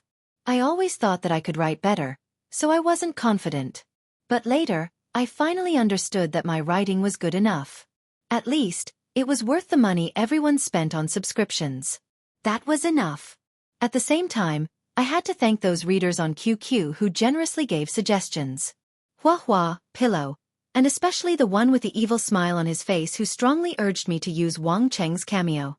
There were also a few people whose names I had suddenly forgotten. Plum Blossom? Sarawi. I won't be listed. Thanks to all the TV. The 5th volume, Beijing, Jiangnan. What I liked the most were the occasional chapters in the first half of the novel. For example, listening to the wind and rain in a small building, or an assassination in a rainy day. Although the things I wrote were very intense, they were full of spirit. Not only did I write the feeling of the picture, but I also wrote the texture. Also, the second half of the plot was interlocking, the rhythm was appropriate, and the foreshadowing could be caught. This wasn't narcissism. It was a kind of self-comparison. I had written novels for more than 6 years, but it was rare to write such solid words. This was really a kind of improvement for me. Other than the major channels, what else was important in the 5th volume? I thought it was nothing more than the women by Fan Xian's side. There was no need to mention this. I also didn't like to use the phrase, take what you want. Cece was taken, but Haitang was? I always felt that Fan Xian was taken by Haitang. Wana would have children, Haitang wouldn't marry anyone else, and Ruorua would finish her studies and return to the country. This wasn't a promise I made, but I was willing to write it that way. Later there was something more fun. Just thinking about it made it fun. That was why the next volume was called Pleasure Before the Palace. Pleasure. That should be the meaning of the word, but it actually had 3 layers of meaning. After I finished writing it, everyone would understand. It was quite fun. However, no matter how fun it was, people would still die. In this new volume, I will definitely be able to write a good scene. I hope everyone will be satisfied. I will try my best, but there are times when I'm at my limit. Perhaps some of the chapters aren't that good. Please be understanding, I will try my best. Alright, the summary of the 5th volume ends here. Now, let's talk about the past year 2007. In the past year, a few of my relatives left. It was a very difficult thing to bear. Other than that, it was tiring. I started writing the year of the celebration of the Lunar New Year in May until today. I hadn't rested, not even for a day. Although I went to Beijing to attend the award ceremony in July and didn't write for a few days, those days were also very tiring. Although I didn't write for 10 days during the New Year, it was actually more tiring than writing. I'll talk about it later. Other than typing, there was more typing every day. This kind of life is really not that smooth, so I really admire those writers who work every day for several years. I only persisted for half a year, and I can't take it anymore. When I was writing Suzaku, when I was writing crazily, I would still take a day off every week. But now, even that day has been thrown away. Why do I have to make myself so tired? There were 3 reasons. First, everyone was waiting to see. Second, I could earn money. Third, I knew that I was a lazy person. As long as I rested for a day, it would become a habit. It would be hard for me to wind myself up again. That was why I didn't dare to relax. And the reason why I can persist, other than the first 2 reasons mentioned above, is naturally because I like to write. I really like to write. When I write proudly, I will really slap the table and shout, "Good." Sigh, it seems that this proves that I'm narcissistic. Then let's not talk about it. In the past year, other than being sad and tired a few times, everything was good. Very good, very good. There is nothing more to say. So, thank you everyone. Finally, I will tell the story of this trip back to my hometown. I originally wanted to write a mid-length story, but I found that I really didn't have the energy to do so, so I just casually said a few words. In the morning of the 29th, I took a bus and a boat back to the county town. In the afternoon, it was the big family reunion. There were 40 to 50 people. My cousins and nephews who haven't seen each other for a long time drank wine and congratulated each other. Some people shed tears during the dinner, very touched. On the 30th, I accompanied my aunt for the reunion, gentle and speechless. I drank more than 10 small cups of wuliangya, very happy. On my first trip back to the mountain village, I was very grateful for the government's life-saving project. They built a guardrail on the side of the mountain road. But there was no guardrail on the winding mountain road. My cousin's driving skills were not good, and she stalled on the slope, slid backwards, panicked, changed driver, succeeded. When I arrived at the mountain village, I felt a lot of emotions. In the 90s, my mother's hometown was ordered by my family to spend a summer here. I still remember the days when I was surrounded by green trees and big rocks. I took 3 little girls to climb the trees and fight. We played 6 decks of cards and performed in the dusk to see who could sing the most songs. At that time, I was 12 or 13, and it was my first time listening to Luo Dayo. The girls who were a few years younger than me didn't understand, so we competed in singing nursery rhymes and folk songs. That summer, the song I sang the most was, "Today is your birthday, my motherland." It seemed to be this name. When I arrived at the mountain village that day, I went to the trees and rocks that I used to climb. I brought my brother-in-law and niece, who had never been here before. Unfortunately, I only found the big rocks, and the trees seemed to have been cut down. I wanted to go to the house where my third uncle used to live, because I used to live in that house, and I always thought that house was the most beautiful villa in the mountain village. Unexpectedly, I didn't take a few steps before I heard a dog barking. I suddenly remembered that in 1990, I was also welcomed by 2 big yellow dogs on both sides of the road. I trembled as I entered the house, so I was scared. Unexpectedly, it was a black dog that looked like Chen Shuping. My third uncle had moved to the county town. In the village, there were a few uncles, no, a lot of uncles. They were busy giving New Year greetings, reminiscing, and being moved. 4 days passed in a flash. During these 4 days, there was no internet, no computer, and my cousin's newly built house didn't move the TV over, so I didn't even watch TV. At night, I would stand on the balcony of the new house and stare at the lights on the opposite mountain ridge in a daze. The night in the mountain village was very dark, and the lights really looked like the stars in the sky. It was not a petty bourgeois, although it was really something. The main reason was that we went to the mountain ridge on the second day of the new year. The mountain ridge was called Zhongxing Liangzi, and it was directly opposite our village. There was a river between the 2 mountains, and there was a stone dam on the river. It was very beautiful. The problem was that the mountain was very high. It looked very high from the mountainside, not to mention the climb up the mountain. But we still had to go there. It was because it was the place where my mother had fought and lived 30 years ago.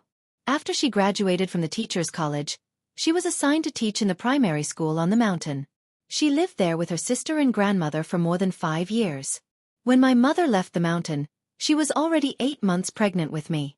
She went down the river to Yichang. I was always curious. How did my mother walk down the mountain with a big belly? My mother was now more than 60 years old. She told us clearly that she couldn't climb up the mountain anymore. As her children, we had to take her place and go to the primary school in the mountain village 30 years ago. Moreover, my sister was also very motivated. She had lived there until she was 5 years old, and her feelings for me were deeper than mine. On the second day of the new year, my sister, brother-in-law, eldest cousin, second cousin, and little cousin went up the mountain. I held the bamboo stick that my niece had made. When we went down the mountain, we met my cousin and her husband. We chatted for a while before crossing the river and climbing to the other side of the mountain. I decided to give up. I was tired. I was so damn tired. My eyes began to sparkle. It showed how my typing job was harming my body, and how hard it was to climb that mountain. I didn't need to describe my feelings in detail. Anyway, my sisters and brothers had coaxed me and tricked me. We took 3 steps at a time and finally reached the top. The top of the mountain was flatter than the middle of the mountain. There were fields and houses. Of course, there were people there, and there was an elementary school. The old school from 30 years ago had been demolished, but the new school was still on the mountain. We first went to the new school and took some pictures. In a noisy classroom, we found many people playing pai gao and gambling. Then, we went to the old school and chatted with the residents next to the school. We found that the old school had been demolished and only a dam was left. My sister sighed and said that we used to play on this dam. It was foggy and cold at the top of the mountain. I couldn't describe it. When I went to the department store to buy water, I heard a name. It was something called Xueqi. I remembered it was my sister's playmate. I asked her and learned that she had married in Hubei. The most successful thing was that we found the home of one of my mother's good friends next to the old school. The poor auntie had moved to another place. We only saw her uncle and her son. The uncle didn't remember what had happened in the past. He only remembered his mother's and father's names. He also remembered that his father was a soldier. The auntie's son lived in the Chengdu Sports Institute. She gave us her phone number. We exchanged greetings and felt touched. Then, we went down the mountain and returned to the village. I told my mother the details and her phone number. A few days later, she contacted the auntie. We planned to have a good chat later. When we returned to the village, we met her eldest cousin's son and daughter. They were very sad. My eldest cousin was the sister I had mentioned in the article. She had passed away. All right, let's not talk about this anymore. Life in the village was good. My niece, brothers, and sisters had fun. I saw them playing landlord and climbing the mountain happily. It was like a pilgrimage. My sister told me that if I didn't climb up, I would regret it for the rest of my life. Now, I believe it because I have climbed up. In the future, I will let my niece climb there again. My mother didn't have a good time on the mountain. However, she didn't tell me the details. Fortunately, there were many uncles who could help carry things up. She only told me that on the first day she brought her sister and grandmother to the elementary school, the wind was strong and it was raining. The three women, old and young, hugged each other. Grandmother comforted my mother. "Daughter, don't be afraid." We left the village on the 4th day of Chinese New Year. On the 5th day, we went to warm up the son-in-law's house. Son-in-law was someone close to us. Now that we met across the yellow earth, we didn't feel as sad as when we first heard the news. It was more of a comfort. The younger generation was living well. After kowtowing and burning joss paper, we arranged the dishes and wine along the graveyard. We sat with the son-in-law, toasting and eating as if we were going on an outing. When we went down the mountain, we saw those white banners. I didn't know if it was the name. All right, let's not talk about this anymore. In short, I went back to my hometown and found that the new town was very beautiful. My elders were healthy, my brothers and sisters were rich, and the younger generation was well behaved. I was very happy. All right, one last thing. On the 5th day of Chinese New Year, after drinking, we went to sing. One of the girls who had competed with me in the village was there. She had graduated from university several years ago and was working in Haitian.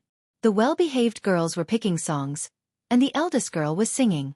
I was drinking wine. When I heard the music, I almost spat it out. I looked at her dumbly. It's been 18 years, and you're still singing folk songs? Do you want to continue challenging me? To be continued. If you want to know what happened next, please visit www.cmfu.com. There are more chapters. Support the author and support the original reading. Chapter 413. Daoyutai. 10 years without going to the wild Gulges. White clouds come and go, green mountains remain, drinking to one's heart's content. Owing Yi Zhou's talent, offending Lu Ruan's drinking ban, returning Li Du's poetry debt. Saorzhai laughs at me. I laugh at Saorzhai. Returning in the evening, the wild apes on West Lake Mountain mourn. In 20 years, how many romantic freaks, flowers wilting and flowers blooming. Gazing at the clouds, the platform for worshipping generals. Sleeves of the stars to pacify the country, breaking the Yenue bewitching stronghold. Saorzhai laughs at me. I laugh at Saorzhai. Yuan Zhang Kujio Hall, 2 poems of Saorzhai rhymes, as a note. The weather in Wuzhou was hot. Perhaps the little wildflowers in the corners of the streets knew their days were numbered, so they used all the strength in their bodies to angrily carry out their final bloom. The yellow color contrasted with the gray city walls and appeared all the more eye-piercing. On the right side of the straight path next to the lake was a restaurant that had just been built in Wuzhou. It was the quietest and liveliest place to go. The so-called quietness and liveliness did not actually conflict. Quietness referred to the environment, while liveliness referred to the crowd. It was just past noon. The sun in the sky gave off a piercing light.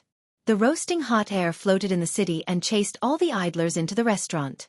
Behind the restaurant was a small lake that had just been opened. The wind from the lake poured in like a large fan produced by the palace treasury. However, it did not require manpower and could still bring a sense of coolness to the people in the restaurant. The green duckweed on the surface of the lake was very flourishing. It covered the surface of the water thickly, blocking out the sun and using its shadows to protect the fish in the water. Ever since Jingdo had an additional place called Baoyue Brothel, all the restaurants in the world seemed to have gone crazy overnight and learned this kind of arrangement. There was a lake behind the building and a courtyard by the lake. However, the buildings, lakes and courtyards of Wuzhou actually all belonged to one person. For the people of Wuzhou, this person was like the quietness of the building, the duckweed on the lake, and the cool wind passing through the people. He was everywhere, protecting everything in Wuzhou. Wuzhou did not have a great shang, no great clan, no great army. There was only this person. Ever since 20 years ago, after this poor man had entered officialdom, his name had become the symbol of Wuzhou. As long as he was there, the days of the people of Wuzhou were good.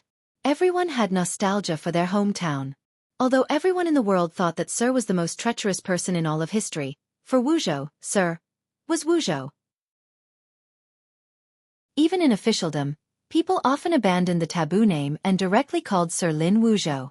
Yes, the person we're talking about right now is the last Prime Minister of the Qing Kingdom, the former Prime Minister who now lives in retirement in Wuzhou, Lin Ruofu.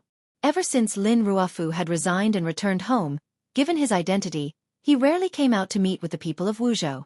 Even the Zhizhou, who was as respectful as a grandson, and the governor, who carried out the etiquette of a disciple, did not have many opportunities to see his appearance. But his influence on Wuzhou City was still unparalleled. Putting aside influence, at least half of the businesses in Wuzhou City were surnamed Lin. Wuzhou City flourished because of his greed for the world. Thus, no matter what, the people of Wuzhou would not say a single bad word about Lin Ruofu, even those hot-blooded students. But the same could not be said for others. I will cry out for this injustice for the Ming family. In the restaurant, a man of about 30 said angrily. His brows were full of anger. No one knew what he did, but the sharpness in his words could not be hidden. Could it be that after forcing a life to die, the court will just find some salary and let it go? The influence of the Jiangnan matter was too great. It also affected the Wuzhou region of Jiangbei. In the present world, there was much discussion about the Jiangnan matter. After all, Qing Kingdom was not a sealed-off country that strictly restricted speech, and the 8th Bureau of the Overwatch Council did not have the ability to supervise all the places outside of Jingdo. Thus, when people discussed, they were very bold. Because of the old Ming matriarch's abnormal death, the reputation of the imperial envoy patrolling Jiangnan Road, Fan Xian, had taken a great hit. After a series of actions, the Ming family was already in a precarious position, further proving Fan Xian's ruthlessness. The people of this world often sympathized with the weak, so in the discussion, there was some disdain for the government.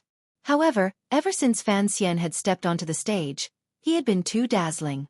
Even the darkness of the Overwatch Council could not take away his brilliance.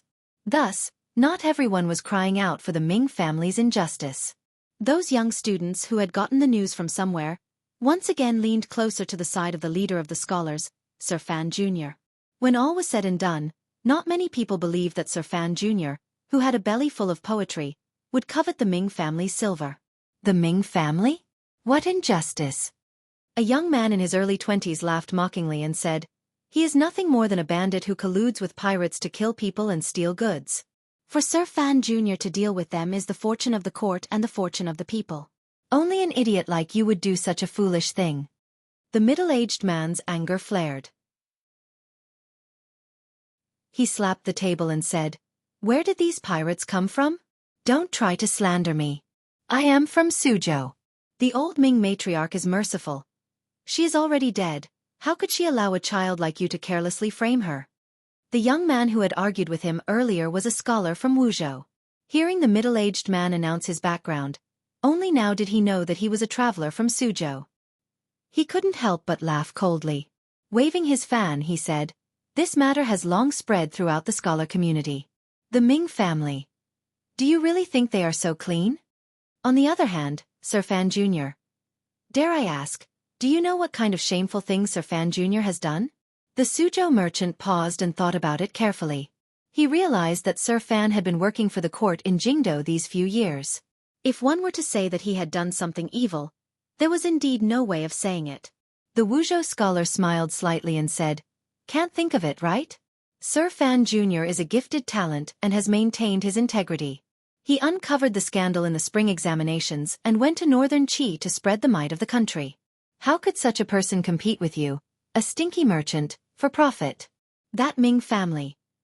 If they hadn't done too many things in secret that angered both men and gods, how could they have provoked Sir Fan Jr. to act? These words were actually a bit of sophistry, but it also made it impossible for the Suzhou merchant to refute. He could only hatefully say, "The Ming family colluded with pirates? Even the Jiangnan people don't know, yet you Wuzhou people know. Where are the pirates? How come the court hasn't caught them? If there really is a problem with the Ming family, the court should openly investigate the case. How can they use force to force people?" The two sides quarreled more and more fiercely. Their voices gradually grew louder, and their anger grew. Although the merchant had not run out of excuses, his face was already red. He stood up, rolled up his sleeves, and prepared to fight. Fortunately, someone came up to stop him from the side, so the weak scholar did not lose out. However, no one noticed that during the process of stopping the fight, a few black feet seemed to have kicked the Suzhou merchant a few times, making him cry out repeatedly. Looking at this scene, the people in the restaurant were slightly surprised, particularly the travelers passing by Wuzhou. They were arguing about Sir Fan Jr.'s matter, but why did it seem like the Suzhou merchant had offended all of the people of Wuzhou? After watching for a while, these travelers felt their hearts grow colder. Even the waiter had gone up to kick him. Finally, someone could watch no longer. A delicate cry came from a table in the corner. "All of you stop!" The owner of the voice was a woman. She was dressed in tight light yellow clothing that wrapped around her curvaceous body. At her waist was a long sword. It looked like she was a Jianghu figure. Her appearance was very delicate. When the people at her table heard this shout, they all cursed inwardly, thinking that their junior sister was going to cause trouble again. They looked at the master behind the table with some fear and wanted to call the woman back, but they didn't expect that the woman would be so fast and had already walked to the center of the building. The master of the group at the table had a calm expression. He was almost middle-aged. His energy was restrained all over his body, making it difficult to see how deep he was. He only shook his head with a slight headache. It seemed that he had no way of dealing with this girl. The few people who were in the middle of fighting saw a meddlesome person and dispersed, leaving the pitiful Suzhou merchant in the middle. After all, this woman had a sword by her side. Normal commoners would not want to provoke her. "Why are you hitting him?" The woman furrowed her brows and asked with a shout. The Wuzhou people in the restaurant smiled and couldn't be bothered to pay attention to him. It was the scholar from earlier who smiled coldly and said, "Insulting an official of the court in public. Even if the officials are magnanimous, are we not allowed to hit him?" "Insulting an official of the court?" The young woman furrowed her brows in disgust and said, "What is so great about Fan Xian?" There was a clamor in the restaurant. Even if the Suzhou merchant had been disrespectful toward Fan Xian, hearing this woman shamelessly look down on Fan Xian, he couldn't help but be surprised.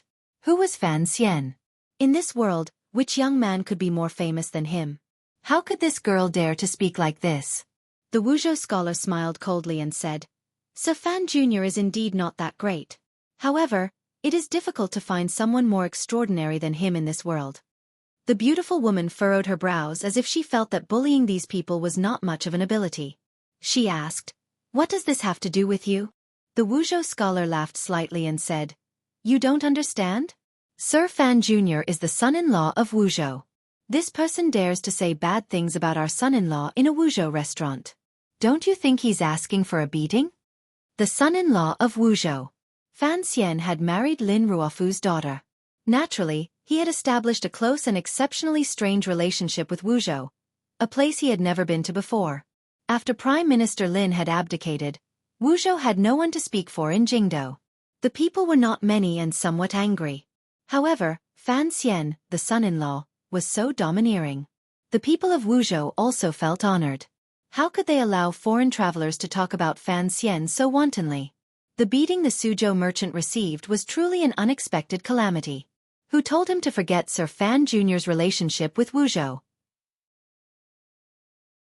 The beautiful woman seemed to hate hearing Fan Xian's name. The corners of her lips twitched slightly, revealing a glimmer of mockery. "So what? I don't see him being presumptuous in northern Qi. So, he is just relying on his father-in-law's prestige and hiding in Wuzhou like a turtle. So, the people at this table were Northern Qi people. Although the Qing kingdom and Northern Qi had long restored diplomatic relations, the two countries were connected through marriage, and with the matter of Xueqi taking a disciple, they were, after all, old enemies of decades. The hatred between the people of the two countries had not decreased much. At this moment, when they heard the woman reveal her identity, everyone in the building revealed expressions of alarm and fear. Even the Suzhou merchant who had been beaten felt unlucky and spat on the floor. Without saying a word of thanks to his benefactor, he turned around and went downstairs. The beautiful woman was of noble birth, and her teacher was a leading existence in the world. Since childhood, she had never received so many supercilious looks. Her mood immediately became terrible. It was at this moment that the Wuzhou scholar cursed angrily. If Sir Fan Jr. is a turtle, then what is your Northern Qi saint girl? The restaurant immediately quieted down. It was so quiet that even the movement of the hair next to the beautiful woman's angry face could be heard. The Northern Qi woman's expression became cold. A glimmer of coldness flashed through her eyes. It was as if she had been truly angered by these words. Her finger slowly pressed against the hilt of the sword at her waist. A wave of sword intent forced out and immediately froze the cool breeze in the restaurant where it was. Such a mysterious realm. How could a normal person stand against it? The Wuzhou scholar only felt his legs weaken. With a face full of shock, he was about to kneel to the ground. At the table, the teacher of the Northern Qi woman, a middle-aged man with a solemn expression, shook his head in disapproval and said, "Don't hurt people." The Northern Qi woman hatefully let go of the hilt of her sword, but her expression flickered. She struck out with her palm. At this moment, a gray shadow flashed and blocked in front of the Wuzhou scholar. The middle-aged man at the table furrowed his brows. The beautiful woman had struck out with her palm long ago and could not pull it back. It crashed forcefully into a hard object. She gave a muffled grunt and felt a powerful force coming from the other person's body. She was not a match at all. Her chest felt heavy and she was shaken back a number of steps. The newcomer was dressed in gray. One hand steadily blocked in front of his body. Between his thumb and index finger was a long knife. The tip of the knife was resting on the floor. He had used this knife to block the beautiful woman's faintly discernible palm. The beautiful woman looked at the strange knife in the gray-clothed man's hand and his expressionless face. She huffed coldly. She knew she was not a match for him, but she was not very afraid. Her teacher and fellow disciples were all sitting at the table behind her. In the entire Qing kingdom, as long as Yi Lu Yun did not come, who could do anything to her? However, she was not willing to take the loss of this palm. Gritting her teeth, she flipped her wrist and pulled out the thin sword at her waist. The sword flashed and she prepared to attack. "Come back." The middle-aged man at the table behind her spoke slowly. Although his voice was light, it had an authority that could not be resisted. The girl angrily stamped her feet and retreated to the side of the table. Unwillingly she said, "Teacher, let me fight again. I don't believe I can't beat him." The middle-aged man smiled slightly and said, "Last year in Shangjing, even your brother, Pu Zhuqing, lost to this man. How can you be a match for him?" The girl paused and turned her head to look. She saw the ace who had appeared out of nowhere bow to her teacher. "Sir Lang Tiao, long time no see. Brother Gao, long time no see. What a coincidence today." The middle-aged man at the table was the first disciple of the Northern Qi imperial advisor Ku He, the foremost ace in the palace, and Haiteng Duodwa's brother disciple, Sir Lang Tiao. The gray-clothed man who had saved the Wuzhou scholar's life earlier and held a long knife was Fan Xian's personal Tiger Guard leader. Gao de coincidence? The two sides had suddenly met in Wuzhou. It was not something that could be explained with the word coincidence. Lang Tiao gazed at Gao Da and smiled slightly. "He still won't see me?" Gao Da's expression did not change. He respectfully replied, "The journey has been tiring. The mistress is resting quietly. The young master does not have time." The girl watched curiously as her teacher spoke to this person. Only now did she know that her teacher knew this person. However, she had always been cultivating in the mountains and did not know what had happened in Northern Qi. Thus, she had not guessed Gao Da's identity. Even this trip to Jiangnan was her own decision. She had no idea of her teacher's true plan. Lang Tiao slowly lowered his head. His two fingers gently gripped the wine cup. In a quiet voice he said, "Please help me bring a message. This matter cannot be dragged on like this. We Northern Qi people have our own pride. After saying this, Lang Tiao rose and prepared to lead his group of disciples out of the building. At this moment, a bamboo curtain by the side of the building moved slightly. A handsome and delicate young man slowly walked out from behind the curtain. This young man's appearance was very elegant. His lips were thin and slightly pursed. There was a harmless smile on his face. However, there was a glimmer of a heart-chilling meaning in this smile. Lang Tiao stopped his leaving steps and looked meaningfully at the newcomer. This young man only nodded his head slightly in greeting before turning his face away. With a not quite there smile, he gazed at the noisy girl and said, "This is within Qing Kingdom territory. Do you think you can just leave after committing murder on the street?" Lang Tiao was slightly startled. He didn't know why someone of his status would make things difficult for his female disciple. He was about to say something when he saw the young man firmly wave his hand to stop him. Lang Tiao helplessly shook his head. The northern court relied on this young man for too many things, so he could only let him play. The northern Qi girl didn't know who he was and thought he was another pedantic scholar who only knew how to provoke people with words. She smiled coldly and said, "My name is Wei Yingning. What advice do you have for me?" Wei Yingning. The young man looked at this elegant girl. His eyes lit up. Connecting the information he had received recently as well as Lang Tiao's purpose in coming south, he immediately understood why this girl was so angry earlier.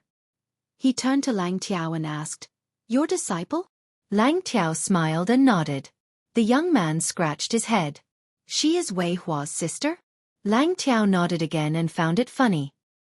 He prepared to see how this young man would handle this matter. No one expected that the young man only made an "oh" sound and didn't ask anything else. He turned to face the girl called Wei Yingning and said in a quiet and warm voice, "Seeing that there are no bad consequences, leave the sword behind and I'll let you off this time." Leave the sword behind?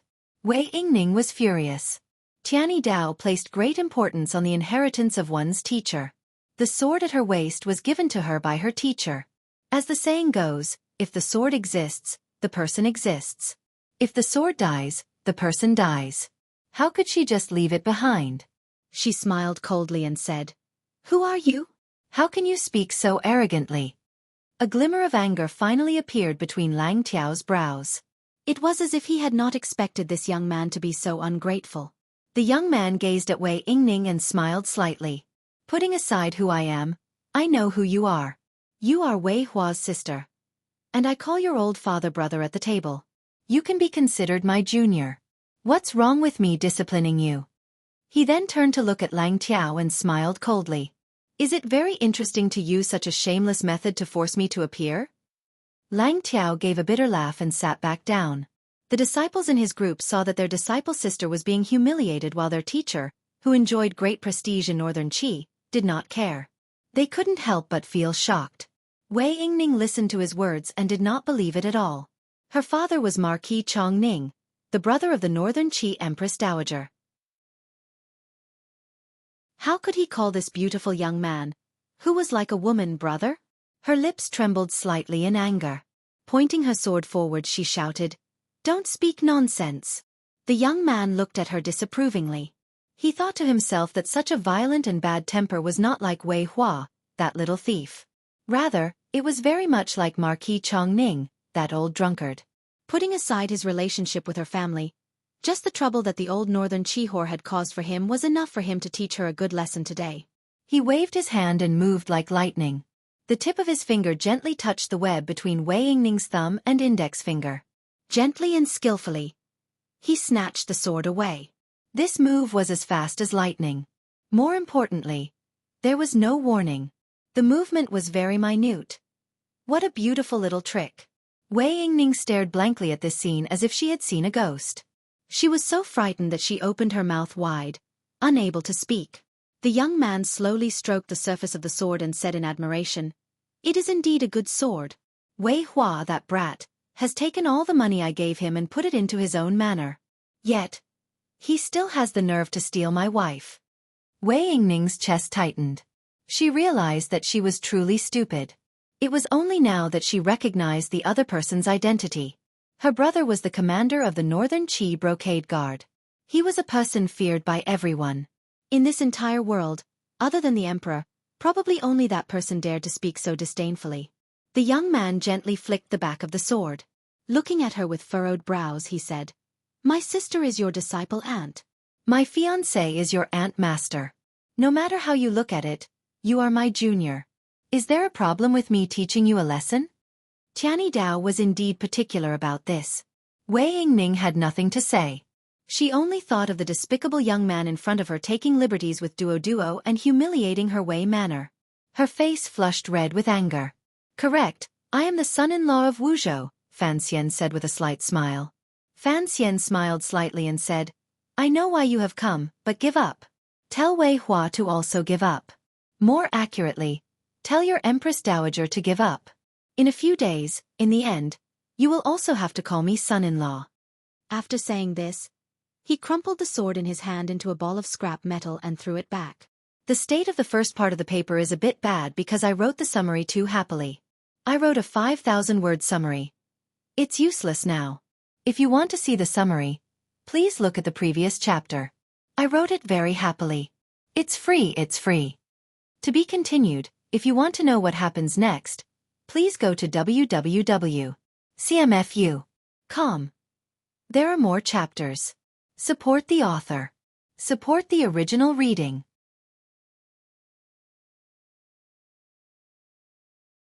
Chapter 414. It was said that Fan Xian and his group had long left Hangzhou and had been in Wuzhou for almost half a month. However, other than reporting this matter to the emperor, it was not revealed, so the people of Wuzhou did not know of this matter. However, there were no absolute secrets in this world, particularly something like returning home to visit relatives. It was impossible to hide it from everyone. Thus, it was not difficult to imagine that the head disciple of the Northern Qi imperial advisor, the foremost ace in the palace, Sir Lang Tiao, knew of Fan Xian's whereabouts. Lang Tiao's trip to the south touched upon an unusually interesting problem. Starting from the spring of the 6th year of the Qing calendar, the Northern Qi saint girl Haitang Duo came to Zhongnan alone and met with Fan Xian. The story of these few months had long spread throughout the north and south of the Yangtze River. Under Fan Xian's purposeful arrangements and the spread of rumors, everyone believed that there was an indescribable, ambiguous, and warm relationship between the imperial envoy of the Qing court and the Northern Qi saint girl Haitang. Just like how Fan Xian and Haitang were worried about on that bed and under that large blanket, such a romantic story between a man and a woman tugged at the hearts of too many people. The Qing kingdom had yet to react, but Northern Qi could not hold it in. Haitang was Ku He's favorite disciple, the disciple aunt closest to the Northern Qi emperor, and the Northern Qi Empress Dowager's favorite junior. Such an outstanding woman, such a Tianmai being responsible for raising the spirits of the Northern Qi people and raising the morale of the entire country, was rumored to be marrying into the Qing kingdom. This reality made the Northern Qi people angry, and also made the Northern Qi royal family anxious. Furthermore, those in high positions knew of Fan Xian's position in the Qing kingdom. They also knew of the dishonorable role Fan Xian had played in that matter. The Northern Qi emperor greatly admired Fan Xian. He was, at the very least, a fan of the story of the stone. Although the Empress Dowager was young, her personality was stubborn. She would not allow this matter to happen.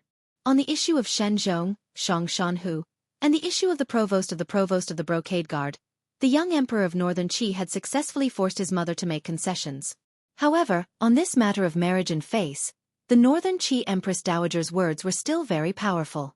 It was impossible for the young emperor of Northern Qi to forcefully hold on. Furthermore, in that deep abyss of thought, the Northern Qi emperor did not necessarily want Haitang to marry into the Fan manor. First, it was the problem of the several million taels of silver. Second, it was the problem of the young emperor's mind. Therefore, the little emperor remained silent on this issue, and the one in charge was the Empress Dowager. The Empress Dowager's opinion was very simple.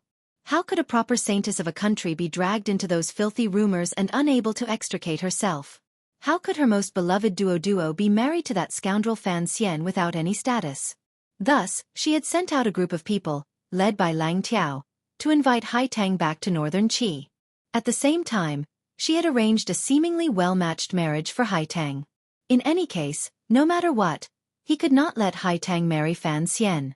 This was the thought of all of Northern Qi. Concerning Haitang's marriage, the Empress Dowager had arranged it to the son of Marquis Ning, her own nephew, Sir Wei Hua, the head of the Brocade Guard. The two of them were close in age. Wei Hua was indeed a capable official with a high status. He was indeed a good match. However, Wei Hua was not an idiot. First, he did not want to marry a woman more powerful than him into the family. Second, he did not want to offend Fan Xian on this issue. Everyone knew that Fan Xian had inherited one of Chen Pingping's quirks. It was to absolutely shield and hold grudges. Stealing someone's wife, what kind of grudge was that? Each time Wei Hua thought of what Fan Xian had done in northern Qi, even though he was surrounded by brocade guards, his heart still felt cold. Regardless of whether or not Wei Hua wanted to marry, he did not have the courage to disobey the Empress Dowager's edict. He could only use the brocade guard's secret letter to send to the Overwatch Council in the south to explain the matter to Fan Xian. At the same time, he reminded Fan Xian of this matter and rushed to remove himself from it. However, the people heading south still came. There was the stubborn Lang Tiao, as well as Lang Tiao's female disciple, Wei Hua's sister, Wei Yingning. Wei Yingning liked Hai Tang, just like all the women in northern Qi. She had always thought that the commissioner of the Overwatch Council in the south had used some shameful trick to keep Hai Tang in Suzhou. When she found out that the Empress Dowager had ordered Hai Tang to become her sister-in-law, she was the happiest person. Thus, after coming to Qing Kingdom, she became the angriest person. Looking at it from another angle, the things Fan Xian had done and said were an intolerable humiliation to Hai Tang's future husband's family, the Chong Ningho manor. That was why Wei Yingning was so impulsive. She was impulsive, but that did not mean her teacher, Lang Tiao, would also be impulsive. Lang Tiao was Ku He's first disciple and one of the most powerful figures in the world. Of course, he knew why the Empress Dowager had sent them on a diplomatic mission to the South Kingdom. After passing Wudu, they headed south but stopped in Wuzhou. They did not go straight to Suzhou to bring Hai Tang back home. Whether or not Hai Tang returned was not only Hai Tang's business, it was also the business of the young man in front of him. Lang Tiao looked at Fan Xian's delicate and peerless face and couldn't resist letting out a sigh. If they went to Suzhou to bring Hai Tang back home, regardless of whether she was willing or not, without Fan Xian's permission, a grudge would certainly be formed. Everyone under heaven knew that Sir Fan Jr. of the South Kingdom and Northern Qi's Saint Girl Hai Tang were a match made in heaven. Even someone as proud as Lang Tiao did not dare to provoke Fan Xian too much on this issue. Without Fan Xian's permission, they wanted to bring Hai Tang back to Northern Qi. They were also afraid that they would face the pursuit of the Qing army. Thus, he had them stay in Wuzhou. He wanted to meet with Fan Xian and report this matter. However, Fan Xian clearly knew that these people were in Wuzhou, yet he continued to avoid them. This was normal. If he knew that his wife's paternal family had sent people to marry his wife to someone else, who would have the time to pay attention to it in Northern Qi? It was already good that he did not send an army to wipe them out. This was the background and prelude to the series of conflicts in the restaurant. The Northern Qi people in the restaurant heard Fan Xian's frivolous words, particularly the son-in-law and son-in-law, and couldn't help but feel angry. They thought that the Qing people were indeed shameless. Even someone as talented as Fan Xian could not be free from vulgarity. Every time he did things, he acted in a lowly manner. How could he talk about the matters between a man and a woman without the orders of his parents and the words of a matchmaker? Lang Tiao was someone who understood Fan Xian. He laughed bitterly and said, "You know this matter is impossible. Why are you so stubborn?" Fan Xian rubbed his nose as if he had smelled something unpleasant. He smiled coldly and said, "Eldest brother, I don't know what matter you're talking about." Lang Tiao was Hai Tang's eldest brother disciple. Because of this, Fan Xian's tone was rather respectful. However, when these words fell into Wei Yingning's ears, she couldn't help but feel irritated. She really was his niece. Lang Tiao thought for a bit and smiled. Clapping his hands, he had his disciples leave the restaurant. Fan Xian also smiled. Lifting the front of his robe, he naturally sat directly across from him. An Overwatch Council subordinate had long since brought them tea. The two of them sat across from each other at the table and faced each other without words. A moment later, Lang Tiao warmly said, "Even if you keep avoiding me, I will eventually have to go to Suzhou." Fan Xian nodded and smiled slightly. The scenery in Suzhou is not bad. Duo and I often go shopping. We both like it. Lang Tiao's gaze narrowed slightly and he changed the topic. There are many things that you can't do as you please. Fan Xian avoided the question and straightforwardly said, "Speaking of which, in my life, there is nothing I can't do if I want to do it." Lang Tiao's brows furrowed. He didn't know what to do with the scoundrel in front of him.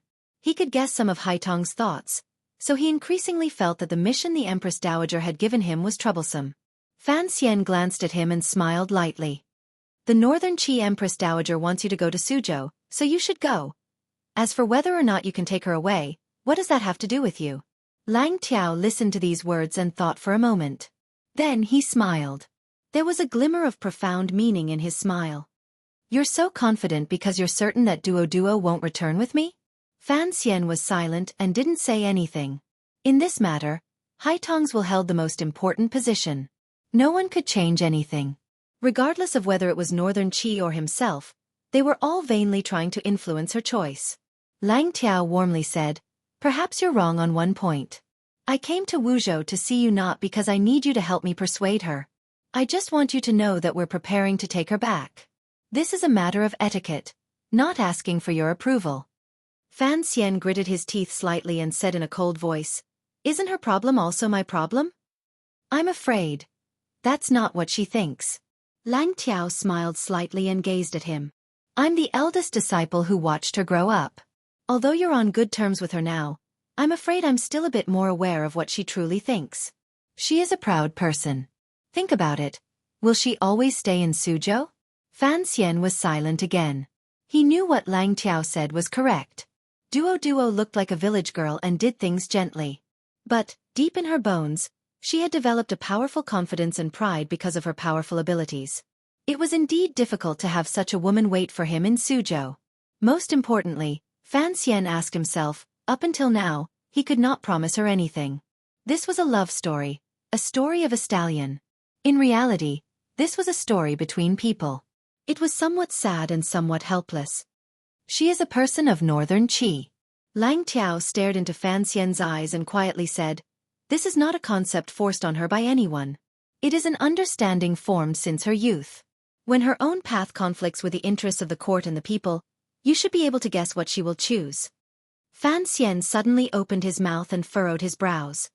"When have you ever respected her opinion?" "That's not right," Lang Tiao straightforwardly refuted. "It's just that you've always influenced her opinion." Fan Xian was slightly angry. He slapped the table and said, "You people are also unreasonable." Lang Tiao looked at him and didn't say anything. After a long time, he finally broke the silence and smiled coldly. "What can you give my sister disciple? I don't care what the Empress Dowager thinks or what teacher thinks. If you can marry her, I will stand on your side." His words were powerful and resonant, and no one dared to doubt his words.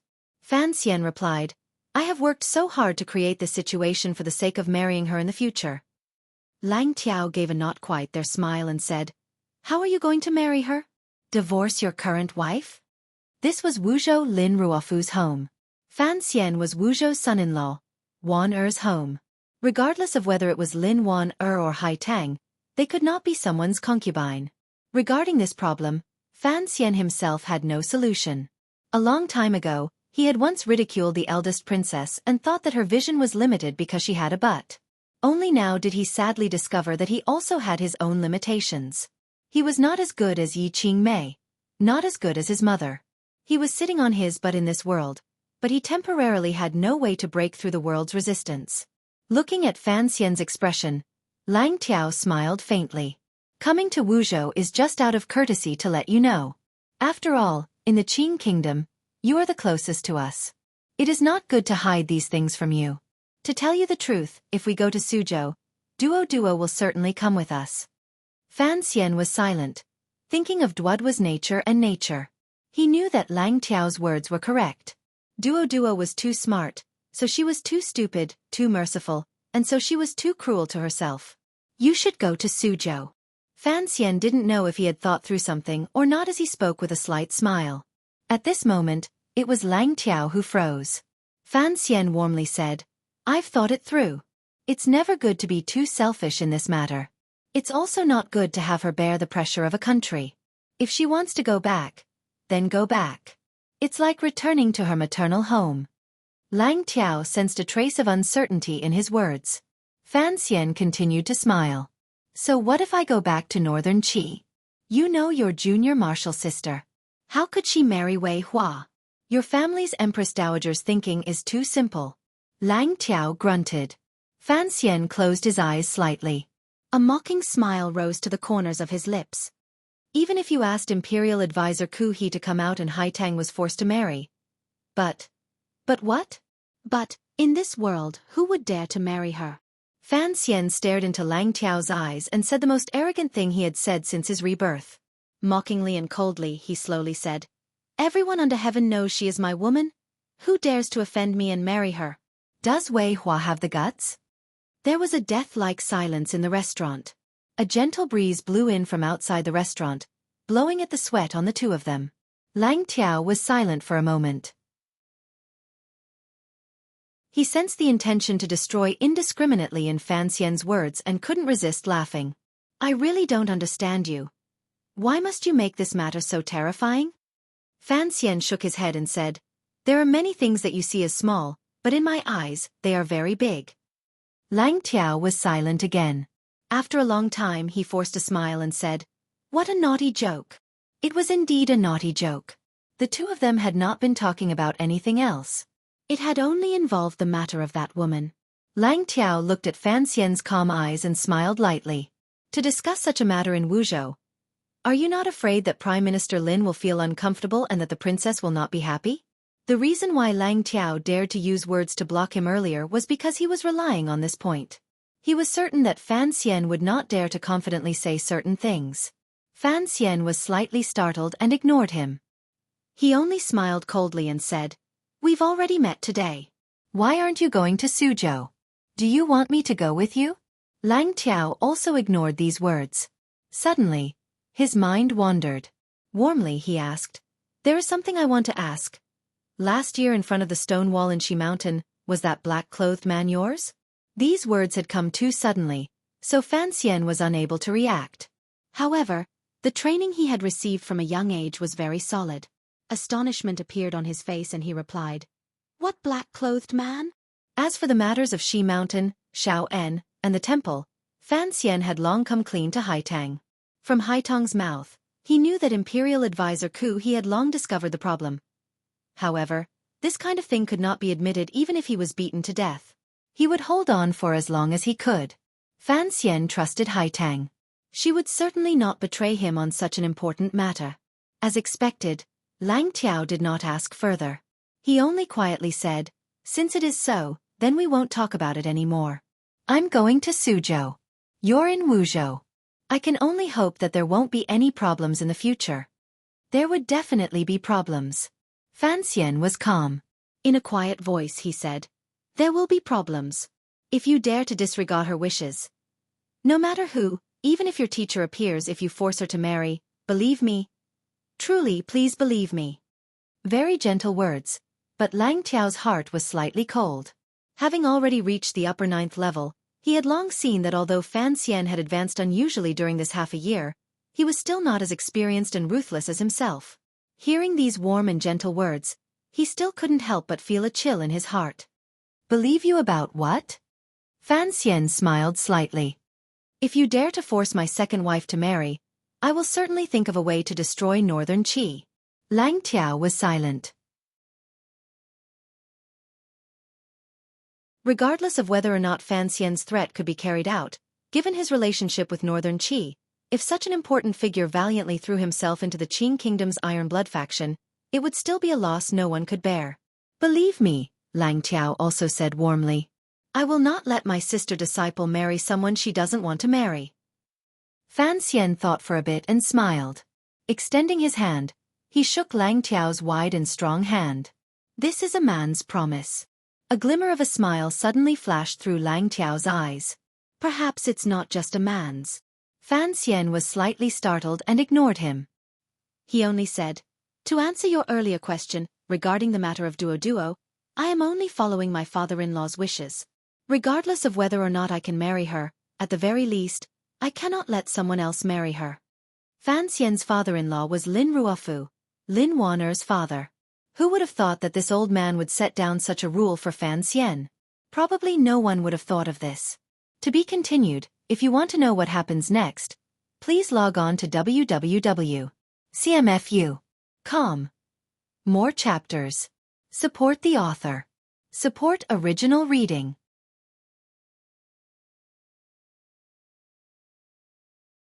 Chapter 4:15. Lang Tiao paused. He had thought that no matter how shameless and lowly Fan Xian was in choosing Wuzhou to negotiate, he would have to consider the Lin family's face.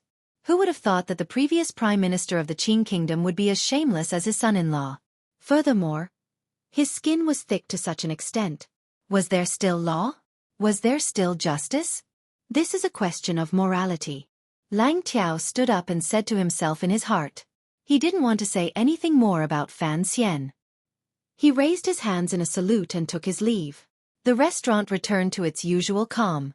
Fan Xian let out a breath and wiped the sweat from his forehead before sitting back down at the table. He did not feel very nervous. As for the people from northern Qi, they would not make him feel troubled. In any case, he understood Haitang. That woman's temper was something even he could not grasp. Even if they temporarily left Suzhou, there would always be a day when they would meet again. As the saying goes, although the Jianghu was far away, there would always be a time when saliva would flow. What truly made Fan Xian nervous and uneasy were the contents of Lang Tiao's silent curses earlier. This was, after all, Wuzhou, Prime Minister Lin's hometown. What would Warner think if he discussed the problem of him and another woman with guests from far away? Where would Prime Minister Lin put his face? How would he explain it to his family? That was why he had been avoiding Lang Tiao. Part of the reason was because of this consideration. He had come today because Lin Ruofu had very openly and honestly had a conversation with him. It was because of this that he had enough skin and shamelessness to discuss these things with Lang Tiao. The northern Qi people took the broken sword that had been twisted into a dough and boarded the carriage heading south. As for what would happen in Suzhou, Fan Xian no longer wanted to care. He didn't have the ability to care. He could only wait for Deng Ziyu and the others to send back some news. He stood by the railing of the restaurant and looked at the figures of the people. He stared at the young lady of the Wei family who was still seething with anger. A bitter smile rose involuntarily to the corners of his lips. He couldn't convince Haitang, and Lang Tiao couldn't either. However, he wasn't sure whether or not he would appear. Duo was a noble person who was willing to control her own life. This was a very special point. Shortly after, he thought about the matter of returning to Wuzhou, and couldn't help but feel a glimmer of guilt in his heart. Naturally, it was toward Warner. No matter how he thought about it, he couldn't think of a good way to handle it. Only then did he gradually feel Zhang Wuji's pain and happiness in the past. However, he knew that he was not as hypocritical as Zhang Wuji, but he was even more shameless. He shook his head and opened the front of his robe, letting the wind outside the restaurant enter his clothes and cool his mind. Then, he followed the footsteps of the guests downstairs. Although he had not come to Wuzhou with great fanfare, after staying in the Lin family's manor for so many days, the news had long spread outside. The Wuzhou Zhizhou had long prepared generous gifts to visit, and the common people in the marketplace had guessed that the son-in-law was on vacation in Wuzhou. When Fan Xian's carriage traveled down the street, no one came to disturb him. Not a single citizen would expose this matter. The people of Wuzhou only saw the carriage and bowed slightly, silently saluting. This kind of respect, which carried a glimmer of distance but also came from the heart, made Fan Xian very happy. From this matter, he could clearly see just what kind of position and reputation his father-in-law had in Wuzhou. However, he had not thought of one thing. The Wuzhou people's respect for him was not only because of old Prime Minister Lin, but also because of Sir Fan Jr.'s own reputation. The Wuzhou people were very proud of this son-in-law. When the carriage returned to the terrifyingly large manor of the Lin Manor, Fan Xian quickly rode to the back hall. The first thing the old man, who was playing with the emerald snuff in his hand, said was, "Those who do great things need to be thick-skinned and black-hearted." Fan Xian was silent. He found a chair and sat down. In a quiet voice he refuted, "This has nothing to do with those things." The old man playing with the snuff was Prime Minister Lin Ruofu, who had returned to his hometown to retire. In a year's time, this once second-to-none major figure in Qing Kingdom had become like a kind old man in the countryside. His hair was combed softly, and he wore a comfortable unlined garment. On his feet was a pair of half shoes without heels. However, there was a glimmer of tiredness and boredom in Lin Ruofu's sunken eyes. Perhaps it was because he had left the scheming of the court. This kind of indifferent cultivation made his spirit not as great as it had been in the past. Lin Ruofu listened to Fan Xian's reflexive retort and couldn't resist smiling slightly in criticism. Do you really think this is just a matter of love between young men and women? Fan Xian was silent for a moment. He then said, I don't think, in essence, there is much difference. Lin Ruofu's hand, which had been incessantly stroking the snuff bottle, stopped. Looking at him, he said, Is that so? But once this matter develops, it will not be so simple. If that woman did not have the identity of Northern Qi's sage girl and did not have a connection to the Northern Qi royal family, would a matter of love between young men and women? Do you think I would allow you to have such thoughts after being married for less than 2 years? Would the emperor silently allow you? Fan Xian understood this logic. If it was not for the fact that marrying Haitang would bring some benefits to himself and the people behind him, no one would stand on his side. Particularly from Lin Ruofu's standpoint, there was no reason for him to help his son-in-law find a mistress. Father-in-law. Fan Xian forced a smile and said, The one who told me to go be ruthless is you, and now the one criticizing me is you. What should I do? Hearing these words, Lin Ruofu couldn't help but laugh. What you said last night was very much to my liking. I don't care what your relationship with that woman is like. As long as your position in court is more stable, my Lin family will be more stable. Fan Xian nodded. With Haitang, a great aid from the outside world, his position in the Qing kingdom would also be much more stable. However, in some areas, he was indeed a cold and emotionless person. He still retained some of the ideas from his previous life. Unconsciously, he did not want his private matters to be connected to politics. Furthermore, Haitang might not be willing to marry him. Seeming to guess what Fan Xian was thinking, Lin Ruofu smiled slightly and said, Actually, you and I both understand the development of this matter. Whether she marries into the Fan family or not is not a matter of importance. As long as she doesn't marry someone else, it's fine. Fan Xian nodded again and admitted that this old fox's thinking was the same as his. I'll go see Wanner and Dabao. He stood and bowed respectfully to his father-in-law. Lin Ruofu thought for a moment and then warmly said, You don't have to worry about Wanner. Although she has not been by my side since she was young, she is, after all, someone who grew up in the royal palace. Naturally, she will understand the reason. Fan Xian forced a smile and was speechless. He thought that this father-in-law was ruthlessly honest. However, thinking about it, hadn't Lin Ruofu and the eldest princess had a daughter before he had his meteoric rise? Thinking about it this way, it could be said that he understood. The matters of the previous generation were indeed more of a bastard than his own.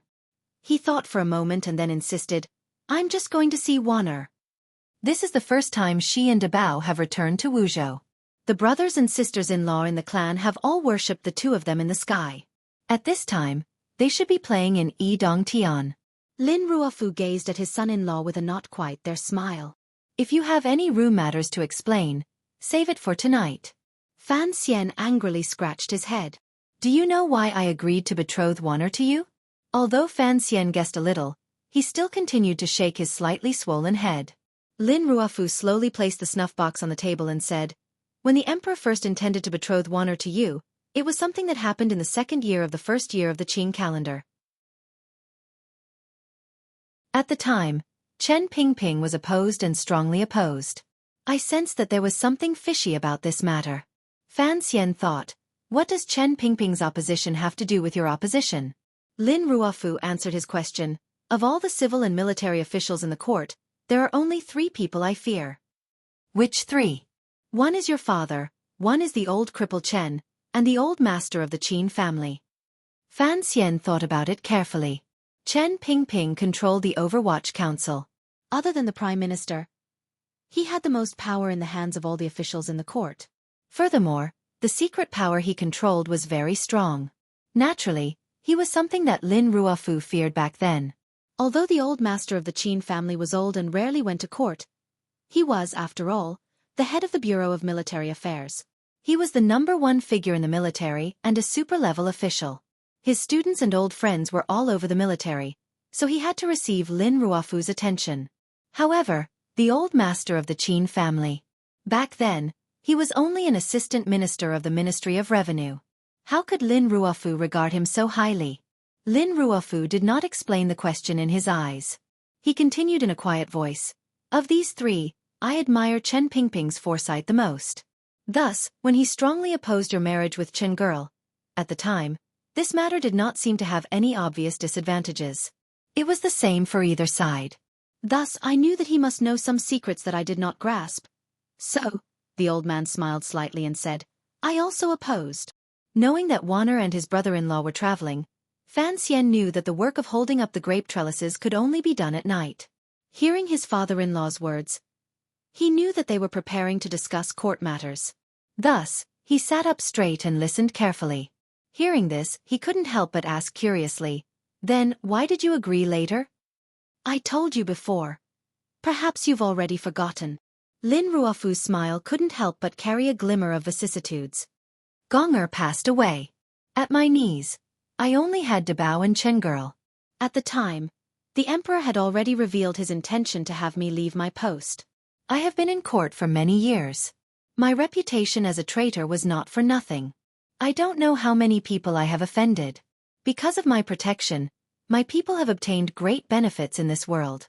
After I pass away, who will protect them? Who will protect my Dabao? Lin Ruofu stared into his eyes and said, the day you gave me the snuff bottle, I was certain that you could do all of this. Thus, I agreed to this matter.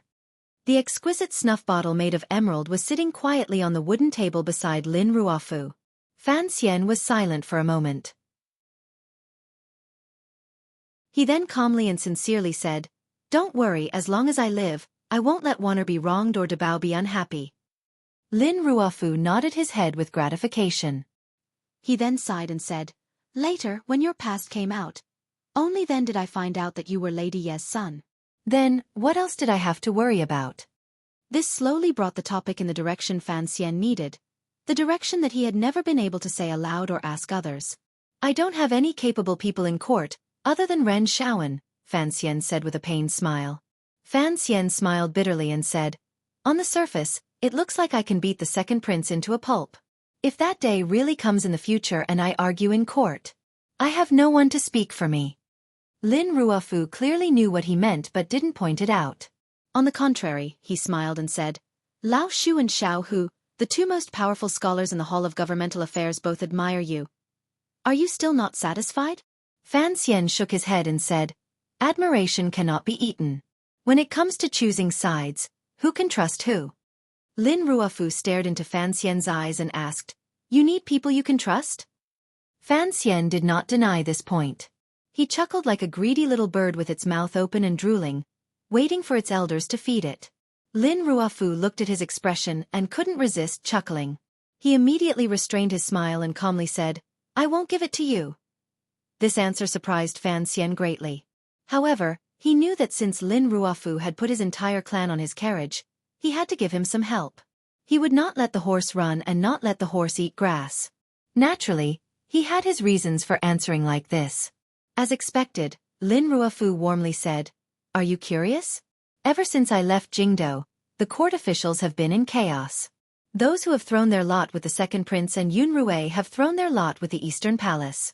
There are still a large number of people standing obediently under the Hall of Governmental Affairs. Fan Xian furrowed his brows slightly. He had long discovered this phenomenon. The strange thing is, why is no one throwing their lot with you? Lin Ruofu gazed at him with a not quite there smile. You have long made a name for yourself among the scholars under heaven. Adding on Zhuang Mohan's gift, although you are a bit young, it is not impossible for you to openly become the leader of the scholars. Why? Why is it that other than Xiao An, a former colleague of Honglu Temple, who rushed to reveal his team, none of the civil officials in the court have come to throw their lot with you? In this past year, not a single civil official came to visit you. Until now, other than those 4 students of yours who are languishing in the various prefectures, you haven't developed any power at all. This was precisely Fan Xian's great confusion and headache. At the beginning, he had thought it was the emperor's art of checks and balances. Later, he found that the Qing emperor's focus on him was still on the military and did not care much about his interactions with civil officials. Thus, He had always been a bit confused. It was as if there was a hand in the unseen that had always been hindering his progress in that area. He raised his head in astonishment and stared at his father-in-law. Why? Now, Fan Xian understood the reason it was like this. It was because his father-in-law, far away in Wuzhou, was using his remaining influence to prevent his former students from getting too close to him. The tallest tree in the forest will be destroyed by the wind. Lin Ruofu somewhat liked his son-in-law's cleverness and warmly said, "Furthermore, this tree of yours has already grown too tall. You are even taller than those true princes." Correct. This matter was arranged by me. For now, I will not let you use those people that you think are useful in order to avoid attracting discussion in the palace. As for when to give them to you, the old man sighed. At the beginning, I stood too high and had no choice but to step down. How could I bear to let Wanner's husband repeat the same mistake? When the new emperor ascends the throne, I will give those people to you. Lin Ruofu said this in the end. Fan Xian was silent, but he smelled a glimmer of inauspiciousness. Only after the new emperor ascends the throne could those people be given to him. From another perspective, when faced with the unfathomable emperor, Lin Ruofu unconsciously could not summon up any thoughts of taking risks. Lin Ruofu's secret influence on court politics still existed, so he had to avoid arousing suspicion and let the emperor believe that he was truly retiring in Wuzhou. This was a paradoxical and difficult cycle. The biggest loss was that Fan Xian had no way of obtaining those assistants. I'm afraid it's too late. Since the two of them had already spoken openly, Fan Xian no longer avoided anything. The crown prince and the second prince's power is basically all in court. If one of them ascends the throne in the future, I don't think I will have any good days. Lin Ruofu said, "You should be more direct." All right, Fan Xian said straightforwardly. I will not allow the crown prince or the second prince to sit on that chair. Lin Ruofu smiled and said, "Thus, this is your problem. Without that power, the crown prince and the second prince are no longer a match for you. Why do you care about this? You have done well this past year, but the biggest problem is that you have found the wrong direction of the battle." Fan Xian was surprised. Perhaps Lin Ruofu was thinking of something from many years ago. The gaze in his eyes seemed to grow deeper and deeper. Slowly, he said, "In the current situation, you only have one enemy, and that is Yun Rui." At first, Fan Xian was surprised. Shortly after, some disapproval rose in his heart. He had seen the eldest princess methods. When she played with schemes, they were as intricate as embroidery. Unfortunately, when faced with him, the commissioner of the Overwatch Council, and he also had the help of Chen Pingping and Yan Bingyun, one old and one young, the eldest princess' best weapon was not very useful against him. As for power, Xinyang had once sent assassins to Cong Mountain to assassinate Fan Xian. In the end, they had come up with nothing. Thus, no matter how Fan Xian thought about it, he did not feel that there was anything scary about the eldest princess. Perhaps the rumors in the world were exaggerated. Faced with Lin Ruofu's serious expression, he couldn't help but shake his head. Lin Ruofu said, "Have you forgotten about the Juanshang conference?" Juanshang conference? Fan Xian slowly lowered his head. There is only one Yi Lu Yun. He cannot change anything. There is only one Yi Lu Yun. Lin Ruofu looked at Fan Xian with a strange gaze and said, "There is also only one Sigu Jian. There is also only one Yan Xiaoyi. I, also only one. But, there could be countless Juanshang conferences." Fan Xian understood what he meant and looked at his father-in-law with incomparable shock. His lips were a little dry. "You are also a member of the Juanshang conference? And Sigu Jian? What is the Juanshang conference?" Lin Ruofu smiled slightly and said, "Perhaps no one can explain it clearly. Yun Rui herself can't explain it clearly. What I can explain is that the Juanshang conference is only a very loose organization. It could be a small tea-tasting group, or it could be the mastermind behind the scenes that took away tens of thousands of lives and destroyed countries." Fan Xian wanted to ask something but was stopped by a wave of Lin Ruofu's hand. The Juanshang conference is only a method of communication between people who stand at a relatively high position in this world. The last prime minister of the Qing court slowly narrated the secrets of this world. "We are not the monarchs of a country. We just happen to hold some great power or power in our hands. And there are many things that we cannot do ourselves, so we will use the Juanshang conference as a channel to ask for help from our friends. When our friends are in trouble, We will also help. Very equal, isn't it? The Juanshang Conference is nothing more than a gathering between friends. The Juanshang Conference does not have a strict and complete organizational structure. There are no definite goals, and there are no wishes that everyone wants to achieve. Lin Ruofu finally concluded. So, in terms of pure destructive power, because the Juanshang Conference is loose, it is not powerful. At least, it is not as useful as the Overwatch Council under the old cripple. Fan Xian was a bit confused. Since it was so, why did his father-in-law want him to be wary of the eldest Princess Juanshang Conference? Lin Ruofu smiled slightly and said, "In the end, Chen Pingping was pressuring Yunrui. You also seem to be pressuring. Am I right?" Fan Xian had to admire the other party's political sense and nodded his head. But you and the old cripple both seem to have made a mistake, Lin Ruofu said quietly. Lin Ruofu quietly said, "You always think that by forcing the eldest princess and the second prince to jump up and stand against the emperor, you can easily obtain victory in the entire battle. Is that not the case?" Fan Xian furrowed his brows.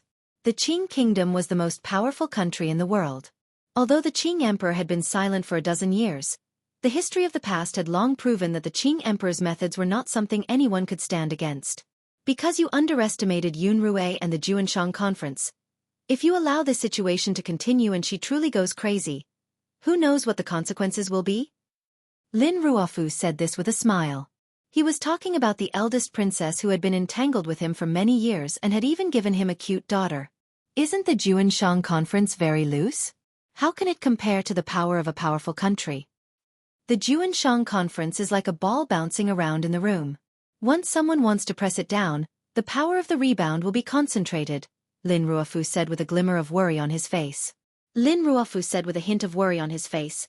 Especially during this year, with you and the old cripple skillfully weaving, Yunrui seems to have no way out. If at this time, the Juanshang Conference suddenly discovers an abnormally powerful opponent, the loose will become tight and the hidden power will burst forth. This is the same logic as people. When you discover a long-desired goal, any kind of risk is worth taking. Fan Xian listened to these words and a glimmer of coldness rose in his heart. Although he had created and hoped for the situation, he was still shocked by his father-in-law's words. If, other than Yi Lu Yun, the Juanshang Conference also had connections with Dongyi and many other helpers, then their power had long surpassed the limits of the country and stood above the world. To have the right to turn the loose fellowship into a barrel of gunpowder. In the entire world, only the Qing emperor had this right. Will Sigu Jian also act? Fan Xian couldn't resist shaking his head. Lin Ruofu gazed at him with a slight smile. If Yunrui is not crazy, she would not make such an arrangement. If she is truly forced into a corner by the emperor and you, who can say for sure? The emperor's safety concerns the power of the world. If he dies, there are too many people who can benefit. The previous prime minister said seriously, other than you and me, the subjects of the Qing kingdom. If the Qing emperor died, Northern Qi would be the happiest. Dongyi would also set off firecrackers, and the Qing kingdom would probably immediately face endless disasters. Lin Ruofu finally said, for such a great goal, the enemies of the Qing kingdom will all unite. Earlier you said Sigu Jian, why don't you say Ku He? Fan Xian's mouth tasted bitter. He didn't want to continue this conversation. Lin Ruofu smiled coldly and said, Juanshang Conference? Not a member of the Juanshang Conference. As long as they are willing, they can join at any time. Yunrui is the middleman to make connections. This is what she is best at. Fan Xian understood this point. The eldest princess and the Northern Qi Empress Dowager had a good personal relationship. Furthermore, they had always been in cahoots with Dongyi. He couldn't resist smiling bitterly and said, everyone comes from all over the world for a common goal, He suddenly furrowed his brows and said, if we can guess it, the emperor must also be able to guess it. Why doesn't he strike first to gain the upper hand? The room was silent for a long time before Lin Ruofu gently said, earlier we were talking about Yunrui's matter. Although she is crazy, I have, after all, known her for 20 years. Naturally, I can guess what she will do. But the emperor. Lin Ruofu couldn't resist showing a glimmer of admiration. Although he once betrayed me, I have to say that no one knows what he is thinking in his heart. Perhaps he is waiting for that day. Perhaps he is arrogant to the point of being a moron, Fan Xian thought inexplicably. Then what should I do? Lin Ruofu asked in a quiet voice. Didn't you originally plan to be a spectator? However, if the matter reaches a certain level, whether you are willing or not, you will still have to go on stage and act. At this moment, no matter what angle you look at it from, you must stand firmly on the emperor's side. Fan Xian thought to himself that this was nonsense. Even if he wanted to stand on his mother-in-law's side, after being scared by this father-in-law, how could he have the courage to play with a madman? I'm sick, very sick. Going to sleep. If I feel these chapters are a bit rough, please forgive me. I can't hold on much longer. If you want to know what happens next, please log on to www.cmfu.com. There are more chapters. Support the author and support the original reading.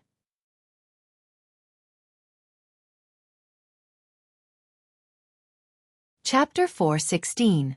Ever since he was in Suzhou, Fan Xian had been looking forward to the trip to Wuzhou. He knew that although the old prime minister in front of him had been quiet this year as if he had disappeared from the world, that was only an attitude he purposely put on to prevent the emperor from being wary.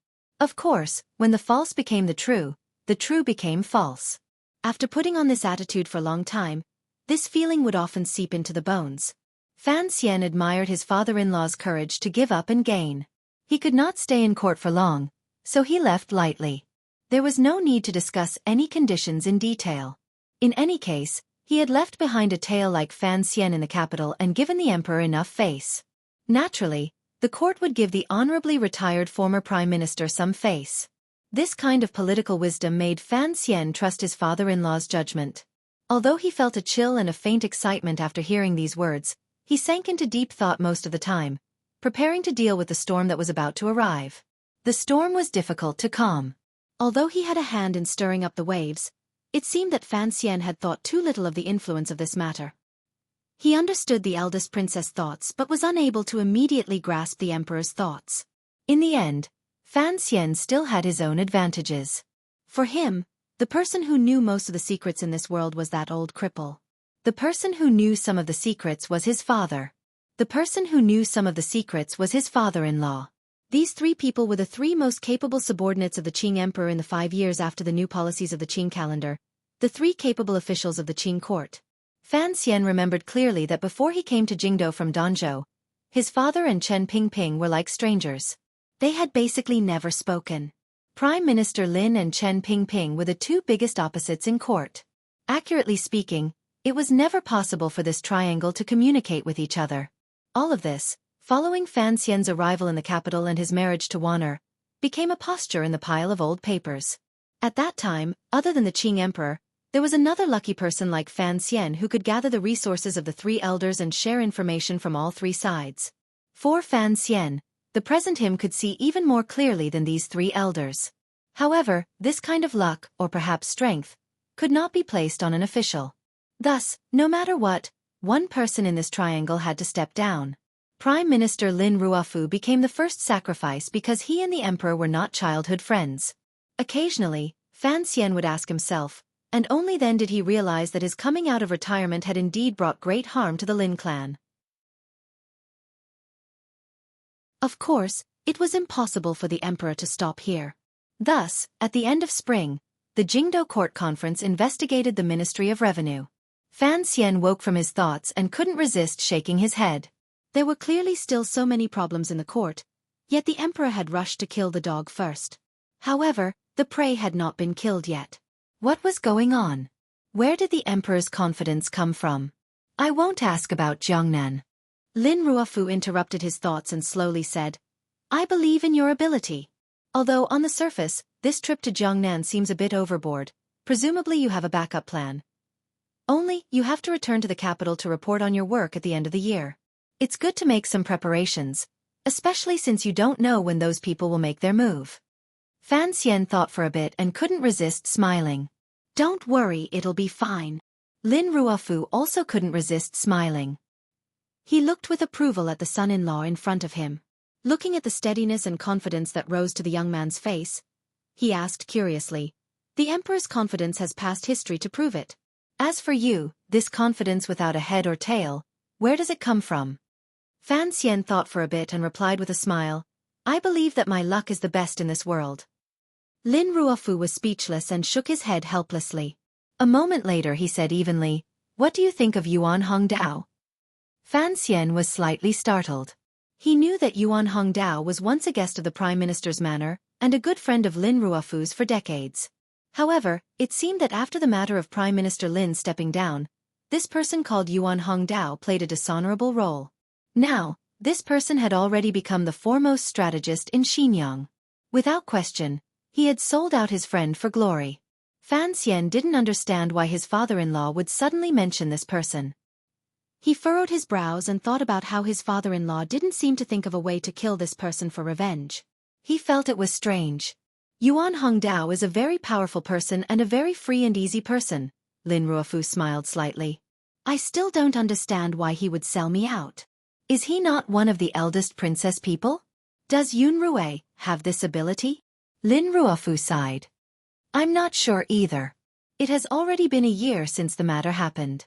My hatred toward Hongdao has gradually lessened, so I still don't understand the true background of this matter.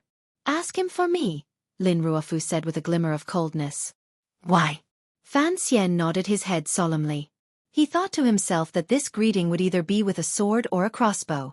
Lin Ruofu looked at his expression and shook his head. In the future, if Jingdo is truly in chaos, perhaps he can help you. Fan Xian was slightly startled. He didn't understand the meaning of these words. Lin Ruofu sank into deep thought. He was also thinking about this question. Perhaps the old cripple in the garden outside Jingdo was feeling proud. Fan Xian and his group stayed in Wuzhou for a few more days. When he had some free time, he would ask his father-in-law in the study. For one, he wanted to know some of the old matters of the past. For another, he wanted to learn from him the tricks of court politics. Although he had lived 2 lives and had an innate advantage and rich life experience in these areas, it was clear that there was an eternal traitor at his side. Naturally, he would not let it go. In the past, when he had gone to northern Qi as a diplomatic envoy, in the carriage, Fan Xian had also learned from Sir Shao En. This was Fan Xian's greatest strength. He could guarantee that he would meditate and train hard at 2 in the morning, and would also seize every opportunity to learn life-saving skills. This kind of perseverance and determination was actually not in line with the laziness he displayed. In the conversations these days, Fan Xian had focused on studying the important points of the court, particularly the military, which he was most unfamiliar with. The Qin family and the Yi family, who had performed meritorious deeds since the founding of the country, increased his perceptual understanding. Fan Xian found it increasingly strange. For a family as loyal as the Yi family, how could they have anything to do with the eldest princess? But this question could only be buried in the depths of his heart. As for the Jiangnan matter, although Lin Ruofu didn't want to care, he still wrote a letter to the Jiangnan governor, Xueqi. As for the contents of the letter, Fan Xian was too lazy to care. Whether or not the governor would give the former prime minister face was another matter. What was important was that his father-in-law had analyzed Xueqi's personality for him. Xueqi was a close official of the emperor. He was a person who liked to perform meritorious deeds, and his thoughts were meticulous. This judgment made Fan Xian make up his mind. For this kind of official, the greatest hope was to become a famous official. Naturally, he would not step out and do those dirty things himself. In the future, he would use thunderous methods. As long as Xueqi could stay out of it and give him a large amount of fame afterward, he would cooperate in secret. The palace treasury's smuggling was still going on. The investigation on the sea route was still going on. The exploitation and weakening of the Ming family did not stop for a day. According to the news from Suzhou, Ming Qing was playing both sides but was unable to truly maintain contact with Taiping Money House. Without any other choice, he began to increase the amount of silver transferred from Zhaoshang Money House. Very good. Fan Xian thought to himself that as long as they passed that critical point, it would be time for the Ming family to be destroyed. Outside Wuzhou were all green mountains, so they blocked most of the blazing sunlight from the south. Additionally, the mountain wind was light and quiet, slightly brushing away the summer heat. It was truly the best place to pass the summer heat. Fan Xian and his group lived comfortably in Wuzhou.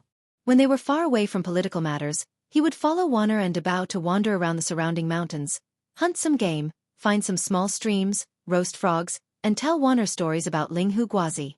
There were also times when they spent the night in the mountains. At that time, the sky was filled with stars and was too beautiful to behold. The Magpie Bridge gradually closed, and the Milky Way went with the wind. Fan Xian held his wife in his arms and quietly teased her. In a loud voice, he looked at the stars at night. He didn't know whether the world would separate or unite. He only knew that the time of the cowherd and the weaver girl's year and day was coming. Far away from the troubles of the secular world, he was very happy. With great tacit understanding, the two of them did not bring up the matters of Suzhou, Jingdou, or any other place. They did not bring up Hai Tang, the eldest princess, or the emperor. They only occasionally talked about Ruoruo, who was currently cultivating in northern Qi, the game prepared by the Tang family in the Fan Manor outside Jingdou, and the delicious drumsticks from Dazhou. Heading west, the two of them pointed out mountains and asked about mountains. When they came across water, they went in. When they came across a deer, they took pity on it.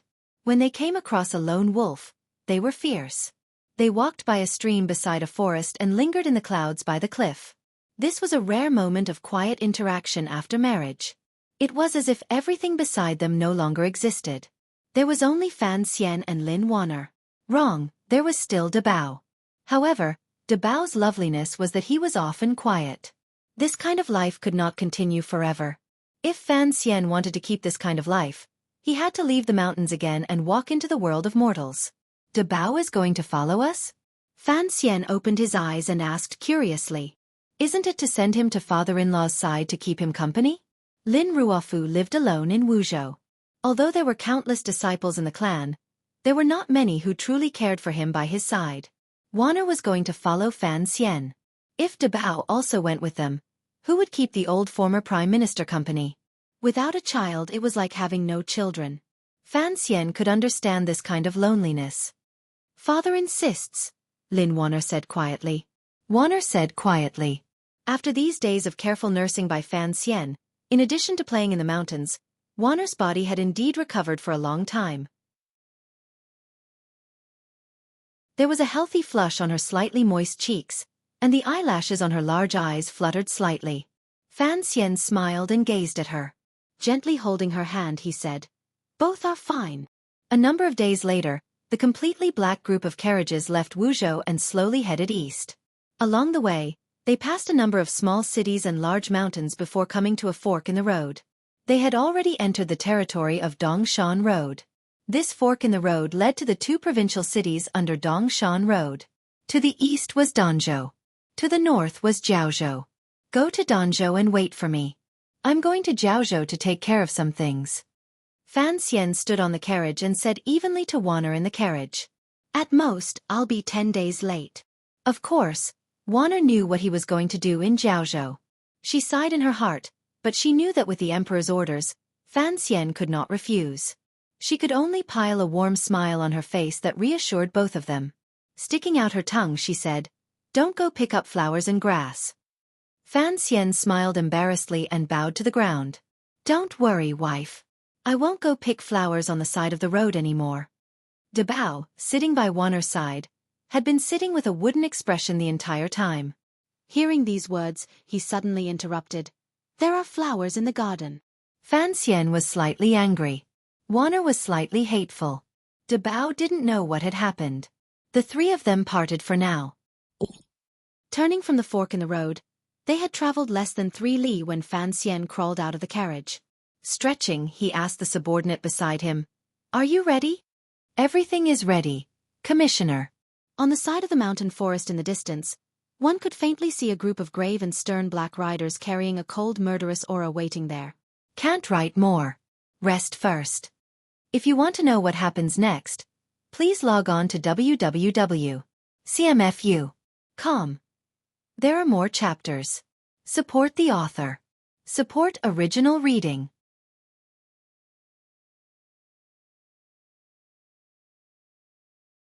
Chapter 417. Seriously ill. Half of my face is swollen, I have a mild fever, and I'm dizzy all day. This chapter is a transitional chapter, so of course, there will be foreshadowing. I'm just worried that I'll forget the things I buried in the future, hee hee. Dongshan Road was one of the Qing Kingdom's 7 roads. It leaned toward the northeast.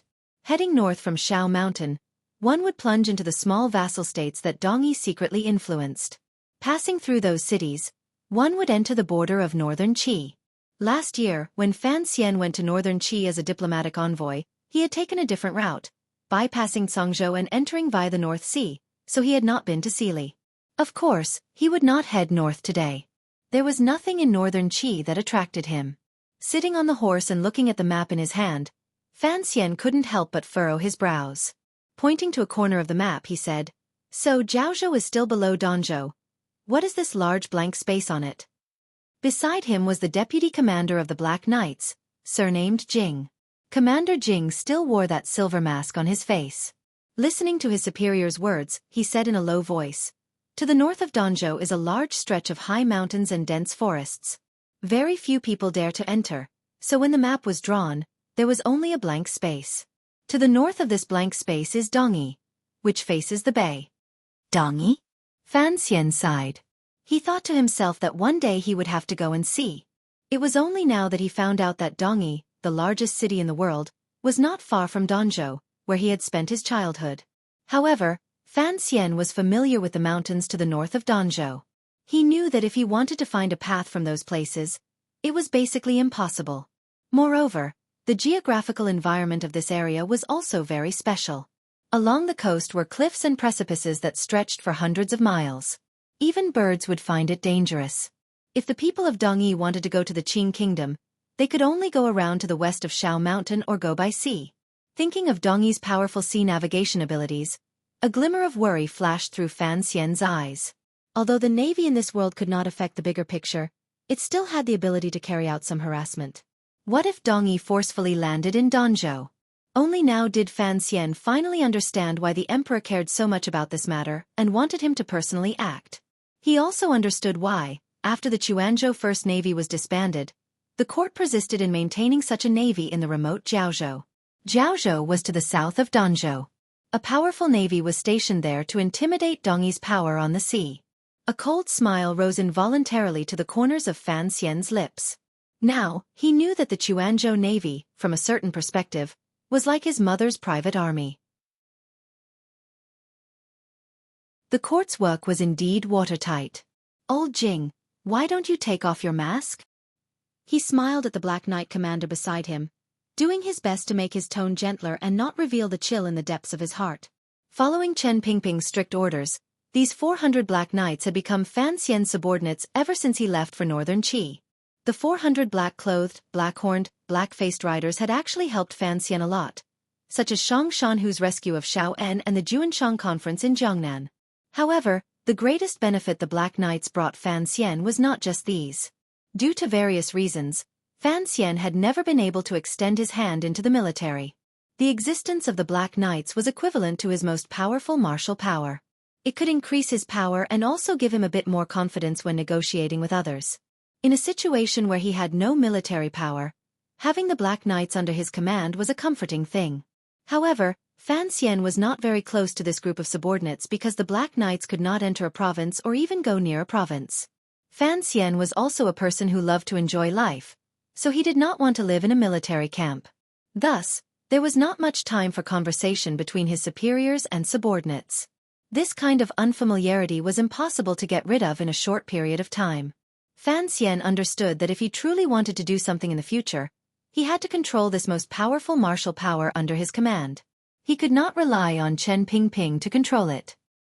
He could only rely on himself to have these 400 riders follow him wholeheartedly and subdue them from the depths of their hearts. Ever since he met up with the Black Knights at the crossroads, he had been trying to use the method he had used to subdue Wang Qinian and Deng Ziyu, as well as the strange deputy commander of the Black Knights who always wore a silver mask. Fan Xian smiled warmly and spoke candidly. He chatted and talked about trivial matters of the day, creating a warm and open atmosphere. Of course, he did not forget to reveal the steadiness and confidence that a person in a high position should have. However, the deputy commander Jing remained indifferent and was not moved at all. He replied straightforwardly, "I'm used to it." Thus, Fan Xian was a bit angry. He suddenly smiled slightly and said, "There are only 2 types of people who wear masks. Riding beside him on the horse, Commander Jing's body did not have any reaction. However, Fan Xian noticed that his hand holding the reins had tightened slightly. It looked like he was interested in this topic. He was probably curious to see how the famous Sir Fan Jr. would comment on the mask. Fan Xian said, "Either the face under the mask is too ugly, or it has been heavily injured and is unbearable to see people. Or, this face is too handsome, so handsome that it's like a girl's." Of course, I am not mocking myself with these words. The Black Knights go into battle to kill the enemy. The more savage the face, the easier it is to scare the enemy. Thus, the first reason does not exist. Fan Xian smiled and gazed at the silver mask flashing with a faint light. Looks like Commander Jing must be a rarely seen handsome man. Commander Jing paused and said a moment later, "The commissioner is indeed impressive." Fan Xian chuckled. He thought that he had heard too many stories about the Prince of Lanling and Di Qing, so he could make a random guess. However, Commander Jing still did not take off his mask. It made Fan Xian very curious as to whether or not he had guessed correctly. "I still don't know your name," Fan Xian said lightly. He couldn't be bothered to do this kind of political work anymore. Commander Jing's gaze became serious. He held the reins in his hand and said seriously, "My surname is Jing, and my name is Wuming." Jing Wuming? How could Fan Xian not know the name of the most powerful martial commander under his command? He purposely pretended to be shocked and thought of the strange association he had when he first learned this person's name last year. If you are Jing Wuming, then wouldn't I be Shangguan Demonist's father? Hundreds of riders formed into a thin line and headed northeast in the quiet valley. Scouts had been sent out at a certain distance in all directions, so they shouldn't be able to reveal their whereabouts. Fan Xian and Commander Jing were in the middle and were slowly moving through the valley. At this moment, Fan Xian was smiling again because of the association he had made in the past. Commander Jing glanced at him curiously and then said, "My surname is Jing. I don't have a name. I'm not called Wuming." A major figure of the 5th Bureau without a name? A Black Knight general without a name? Fan Xian opened his mouth slightly and couldn't resist sighing. He thought to himself, no wonder people feared the Overwatch Council like it was a demon. Under the influence of Chen Pingping, that old cripple, the entire structure of the Overwatch Council, the way the officials did things, and their backgrounds all carried a strange air. He knew this general would not lie to him and quietly said, "It's better to have a name." Commander Jing was silent for a moment and then nodded. "Sir, please bestow a name." Bestowing a name for the person bestowing a name was a very high honor. Fan Xian was shocked and didn't dare to believe his ears. Turning his head back to look at the sincerity in the general's calm gaze, he knew he was not joking. He slowly lowered his head and thought seriously for a long time before smiling slightly and saying, "A single name, one gu with the courtesy name Jiwu. How about that?" Commander Jing had once been a hero in the military. It was only because he had offended the nobility that Chen Pingping had fished him out and placed him in the Black Knights. He was someone with some knowledge. Hearing this name, he immediately understood Commissioner Fan's meaning and was very satisfied. He smiled and nodded his head. A beautiful curve rose to the corner of his lips under the silver mask. Thus, the man who had provoked his superior in the military, been sentenced to death, mysteriously disappeared, and remained nameless, using a silver mask to hide his face, finally had his own name many years after cutting off the first half of his life. He had also begun another part of his life. Jingu. Fan Xian smiled slightly amidst the clatter of the horse's hooves. Who exactly did you offend back then? Jingu didn't know if it was because he was not used to his new name or because he was shocked by the commissioner's sensitivity, but he didn't speak for a moment. After a long silence he quietly said, "The Qin family." Fan Xian sucked in a cold breath. He knew what kind of power the Qin family had in the military. Old Qin had always dominated the position of head of the Bureau of Military Affairs. Little Qin had now become the commander of the Jingdo garrison. Even when his father-in-law was in court, he had to be wary of the Qin family. So, this subordinate of his had offended the Qin family back then. Thinking of this, Fan Xian couldn't help but feel the greatest admiration and shock toward Chen Pingping.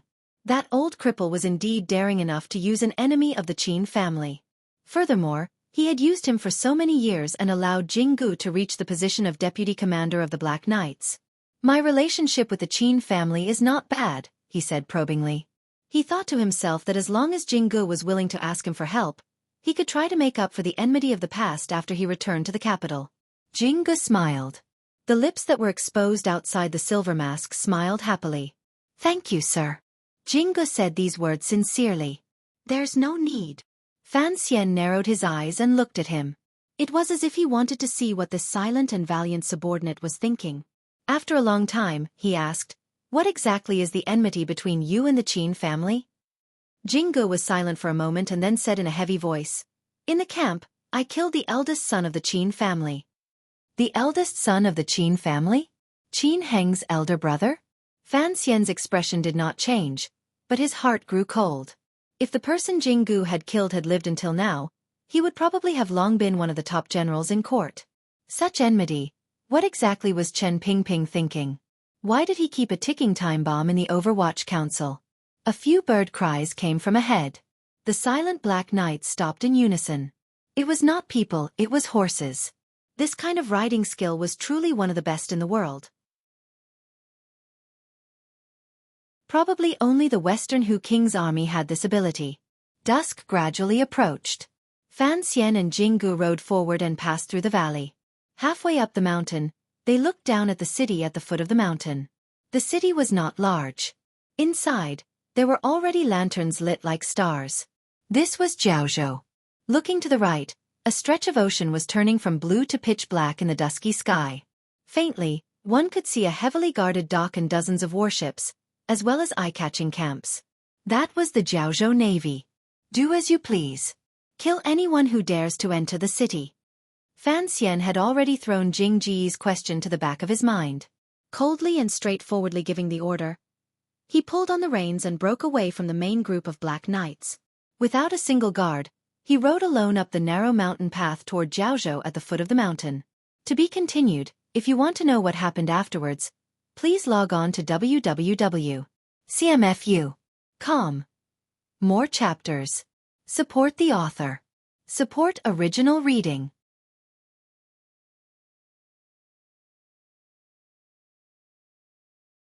Chapter 4:18. The Black Knights headed straight for Jiaozhou. In order to deceive people, the route they chose could not be the official road. No matter how confident Fan Xian was or how much confidence he had in the Black Knight's battle power, he could not have the extravagant hope that once chaos broke out, with just 400 riders, they would be able to forcefully suppress one of the three great navies of the Qin kingdom. Thus, he could only quietly enter the city and not shoot. Looking at the Jiaozhou city gate in the distance, Fan Xian dismounted his horse. Following the Overwatch Council methods he had learned from a young age, he found a quiet place and let the horse go. The horse was intelligent and seemed to understand its master's intentions. It did not linger and headed into the quiet valley. In a moment, it disappeared without a trace. It was not that Fan Xian was unwilling to kill the horse. The smell of blood was truly unnecessary. On the contrary, it would bring some trouble. After confirming that the horse would not reveal his whereabouts, he sat down under a tree and dug a small hole beside him. Taking off the clothes on his body, he buried them in the ground. Then, he took out the equipment on his body and did a careful inspection. He confirmed that the black dagger, the Third Bureau's new hidden crossbow, and the drugs and poisons that never left his body were all there. He smeared something on his face and unconsciously nodded his head. Shortly after, he sighed. Somewhat unsatisfied, he buried the Emperor's sword Wang Qinian had given him into the hole. Fan Xian wondered to himself when he would be able to openly use this sword. By the time he left the large tree, the commissioner of the Overwatch Council, Sir Fan Jr., had already transformed into a normal young man. His face was still delicate and handsome. However, the space between his brows had widened slightly. The corners of his eyes had drooped slightly. He had lost some of his heroic spirit and gained a glimmer of sincerity. He was already a completely different person. Underneath the coarse cloth clothes, he was still wearing the tight-fitting black knight clothes. Fortunately, the material was first-rate and breathable, so he did not feel very hot. Following the rarely traveled mountain path toward Jiaozhou, the sun had long sunk below the mountain behind him. A dusky twilight enveloped the surroundings. In the last moment before the Jiaozhou city gates closed, Fan Xian walked to the city gate and obediently handed over his travel permit. He then answered a few routine questions from the city gate soldiers and easily entered the city. The travel passes made by the Overwatch Council were not fakes. Rather, they were the real thing. Naturally, no one would discover any problems. Furthermore, when Fan Xian answered the questions, although he was respectful, there was not a trace of panic. Jiaozhou was by the sea, and there were many people coming and going. The city guards had long become used to it, so they did not place much importance on it. Passing through the city gate, Fan Xian rubbed his eyes and smiled. Like a traveler who had come from afar, he used a curious gaze to examine the surrounding residences and scenery. However, he did not dare to be too leisurely. His footsteps did not slow, perfectly playing the role of an outsider busying himself with business. Jiaozhou was indeed different from other provincial cities. Although it was next to the sea, the commerce, or more accurately, the retail trade, was not developed. It was clearly the busiest main road through the city, but there were not many shops on either side. Even if there were some, they were half hidden. There were no signs, making it impossible for outsiders to see what kind of business was conducted inside. The entire city appeared solemn and calm. There was less of the smoke and fire of life, but there was more dignity. As Fan Xian walked, he paid attention to these details. He knew that this was because the Jiaozhou Navy was permanently stationed here. Jiaozhou was far from the central plain. It was truly a place where the mountains were high and the emperor was far. The navy itself had tens of thousands of soldiers. This power was truly terrifying. Compared to the enormous navy, the local power in Jiaozhou appeared insignificant. The highest official in Jiaozhou was just a Zhizhou. In front of the admiral of the navy, he still had to be well behaved. Furthermore, all of Jiaozhou's economic affairs were at the whim of the navy. The daily necessities of the navy's tens of thousands of soldiers, other than being allocated by the court, were requisitioned from nearby. Although it made the people of Jiaozhou angry, it also brought a kind of abnormal prosperity. At least they didn't have to worry about not being able to sell their food. It was because of these reasons that Jiaozhou was like an enormous navy logistics base. It was like a delicate maiden beside a large man.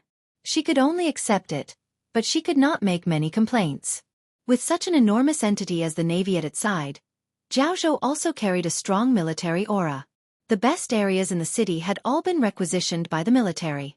The largest mansions were all lived in by the high-ranking officers of the navy. The best girls were all occupied by the navy. Although the court had a clear order that did not allow the garrisoned officers to live in neighboring provincial cities, everyone knew that this rule had long lost its use.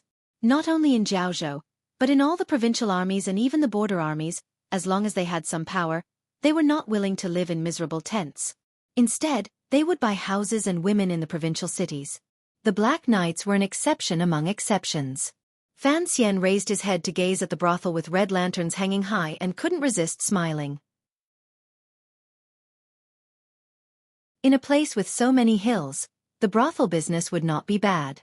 However, he didn't know if the navy soldiers would renege on their debts. However, according to the news from the council, although the Jiaozhou Navy was the emperor of Jiaozhou, they never ate the grass near their nest. In the past, they ate the grass on the sea to the south. Fan Xian lowered his head and walked quickly past a large manor. The manor took up a lot of space, with flying eaves and flying phoenixes. The door was painted red, and the walls were hidden among bamboo. It took up half a street and was even more arrogant than the mansions of the officials in Jingdou. Today, this large manor was like the distant brothel. It was hung with bright red lanterns and appeared to be in a festive mood. On the door was a painting of an immortal with a white beard. Looking at the appearance, it seemed that some important person was having a birthday celebration.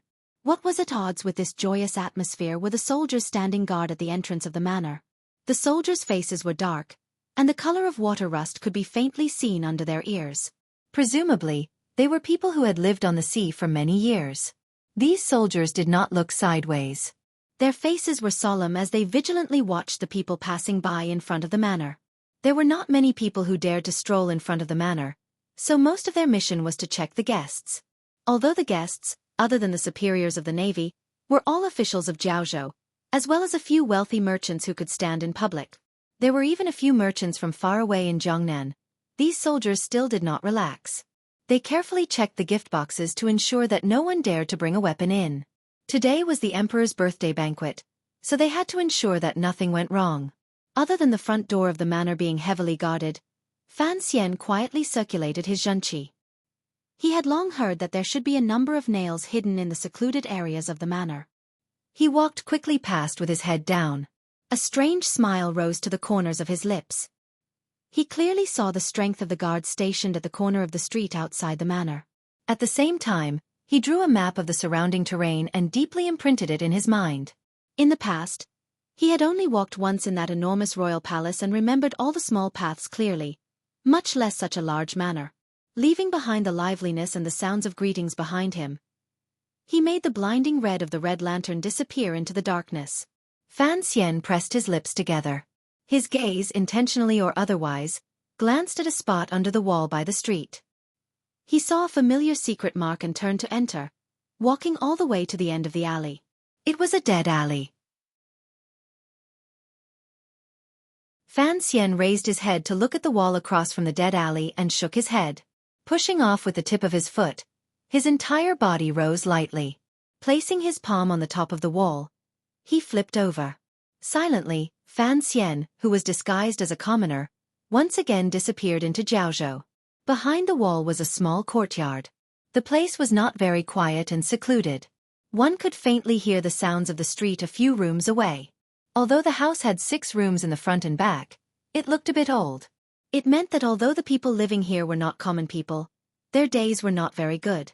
Fan Xian stepped onto the stone steps, pushed open the door, and walked straight to the main seat.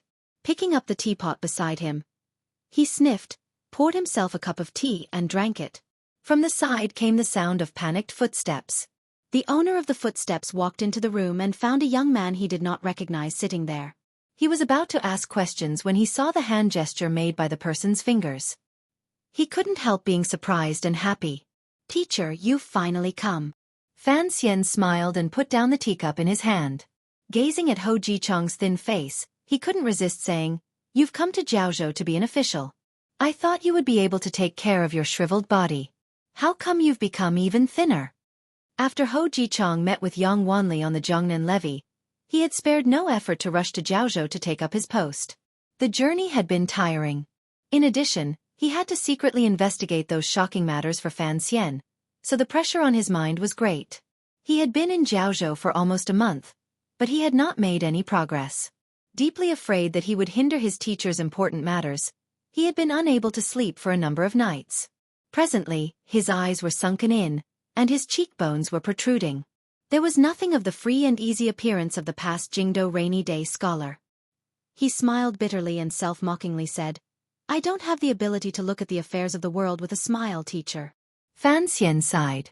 Although Ho Jichong's thoughts were the most meticulous and his actions were the most ruthless and daring of the 4 people under his tutelage, it could be seen that a scholar was, after all, still a scholar. Logically speaking, this matter should have been handled by the Overwatch Council. However, Fan Xian had arranged for Jichong to come. One reason was to shock the Jiaozhou officials. Another reason was because he had a selfish motive. After Jiaozhou fell into chaos, there would certainly be people who would be demoted and people who would receive merit. Such a great merit would certainly allow Jichong to receive an abnormal promotion. Fan Xian was still willing to leave this kind of benefit to his student. However, it could be considered the price for him to be shocked. After you arrived in Jiaozhou, were there any abnormalities? Fan Xian asked calmly. He did not ask about the matter of the Jiaozhou Navy smuggling because he knew that it was impossible for Ho Jichong to clearly understand the dirty matters in officialdom in such a short amount of time.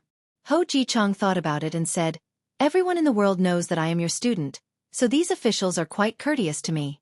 Even the generals in the Navy are very tactful. It is just that I don't know much. I've only heard some rumors." Fan Xian nodded. This was a situation he had long guessed. He thought for a bit and then said, "Admiral Chong Kuan is holding a birthday banquet today. Did he not invite you?" Ho Jichong paused and said, "I am only a minor official, but it should be to give you face. This admiral also gave me an invitation. However, you said you would arrive today, so I have been waiting at home. I haven't decided whether to go or not." "Go," Fan Xian said decisively. "You go first." For him to go first, the hidden meaning was that Fan Xian would go later. Ho Jichong furrowed his brows and said, "You are alone?" One person is enough. Fan Xian smiled slightly. Chong Kuan is not Xiao En. He does not have the right for me to value him too much. Pausing, he then said, today is his birthday banquet. In the future, his family can give him birthday wishes and memorial services on this day. This will save a lot of trouble. Ho Ji-chang's heart jumped. He tasted bitterness in his mouth as he gazed in a daze at his teacher. He knew that Fan Xian was certainly going to kill someone at the birthday banquet. However, he didn't know how exactly his teacher was going to kill him under the protection of the valiant Jiaozhou Navy. Furthermore, a proper admiral of the Navy, a first-level official, could not just be assassinated. The emperor and teacher shouldn't make such a muddled mistake. If the birthday banquet became a battlefield, how would they deal with the aftermath? If you want to know what happens after, please log on to www.cmfu.com. More chapters. Support the author. Support original reading. You're tuning in to the Xueqi's Martial Arts Saga YouTube channel. Don't forget to subscribe and join us on this journey to catch the most captivating stories.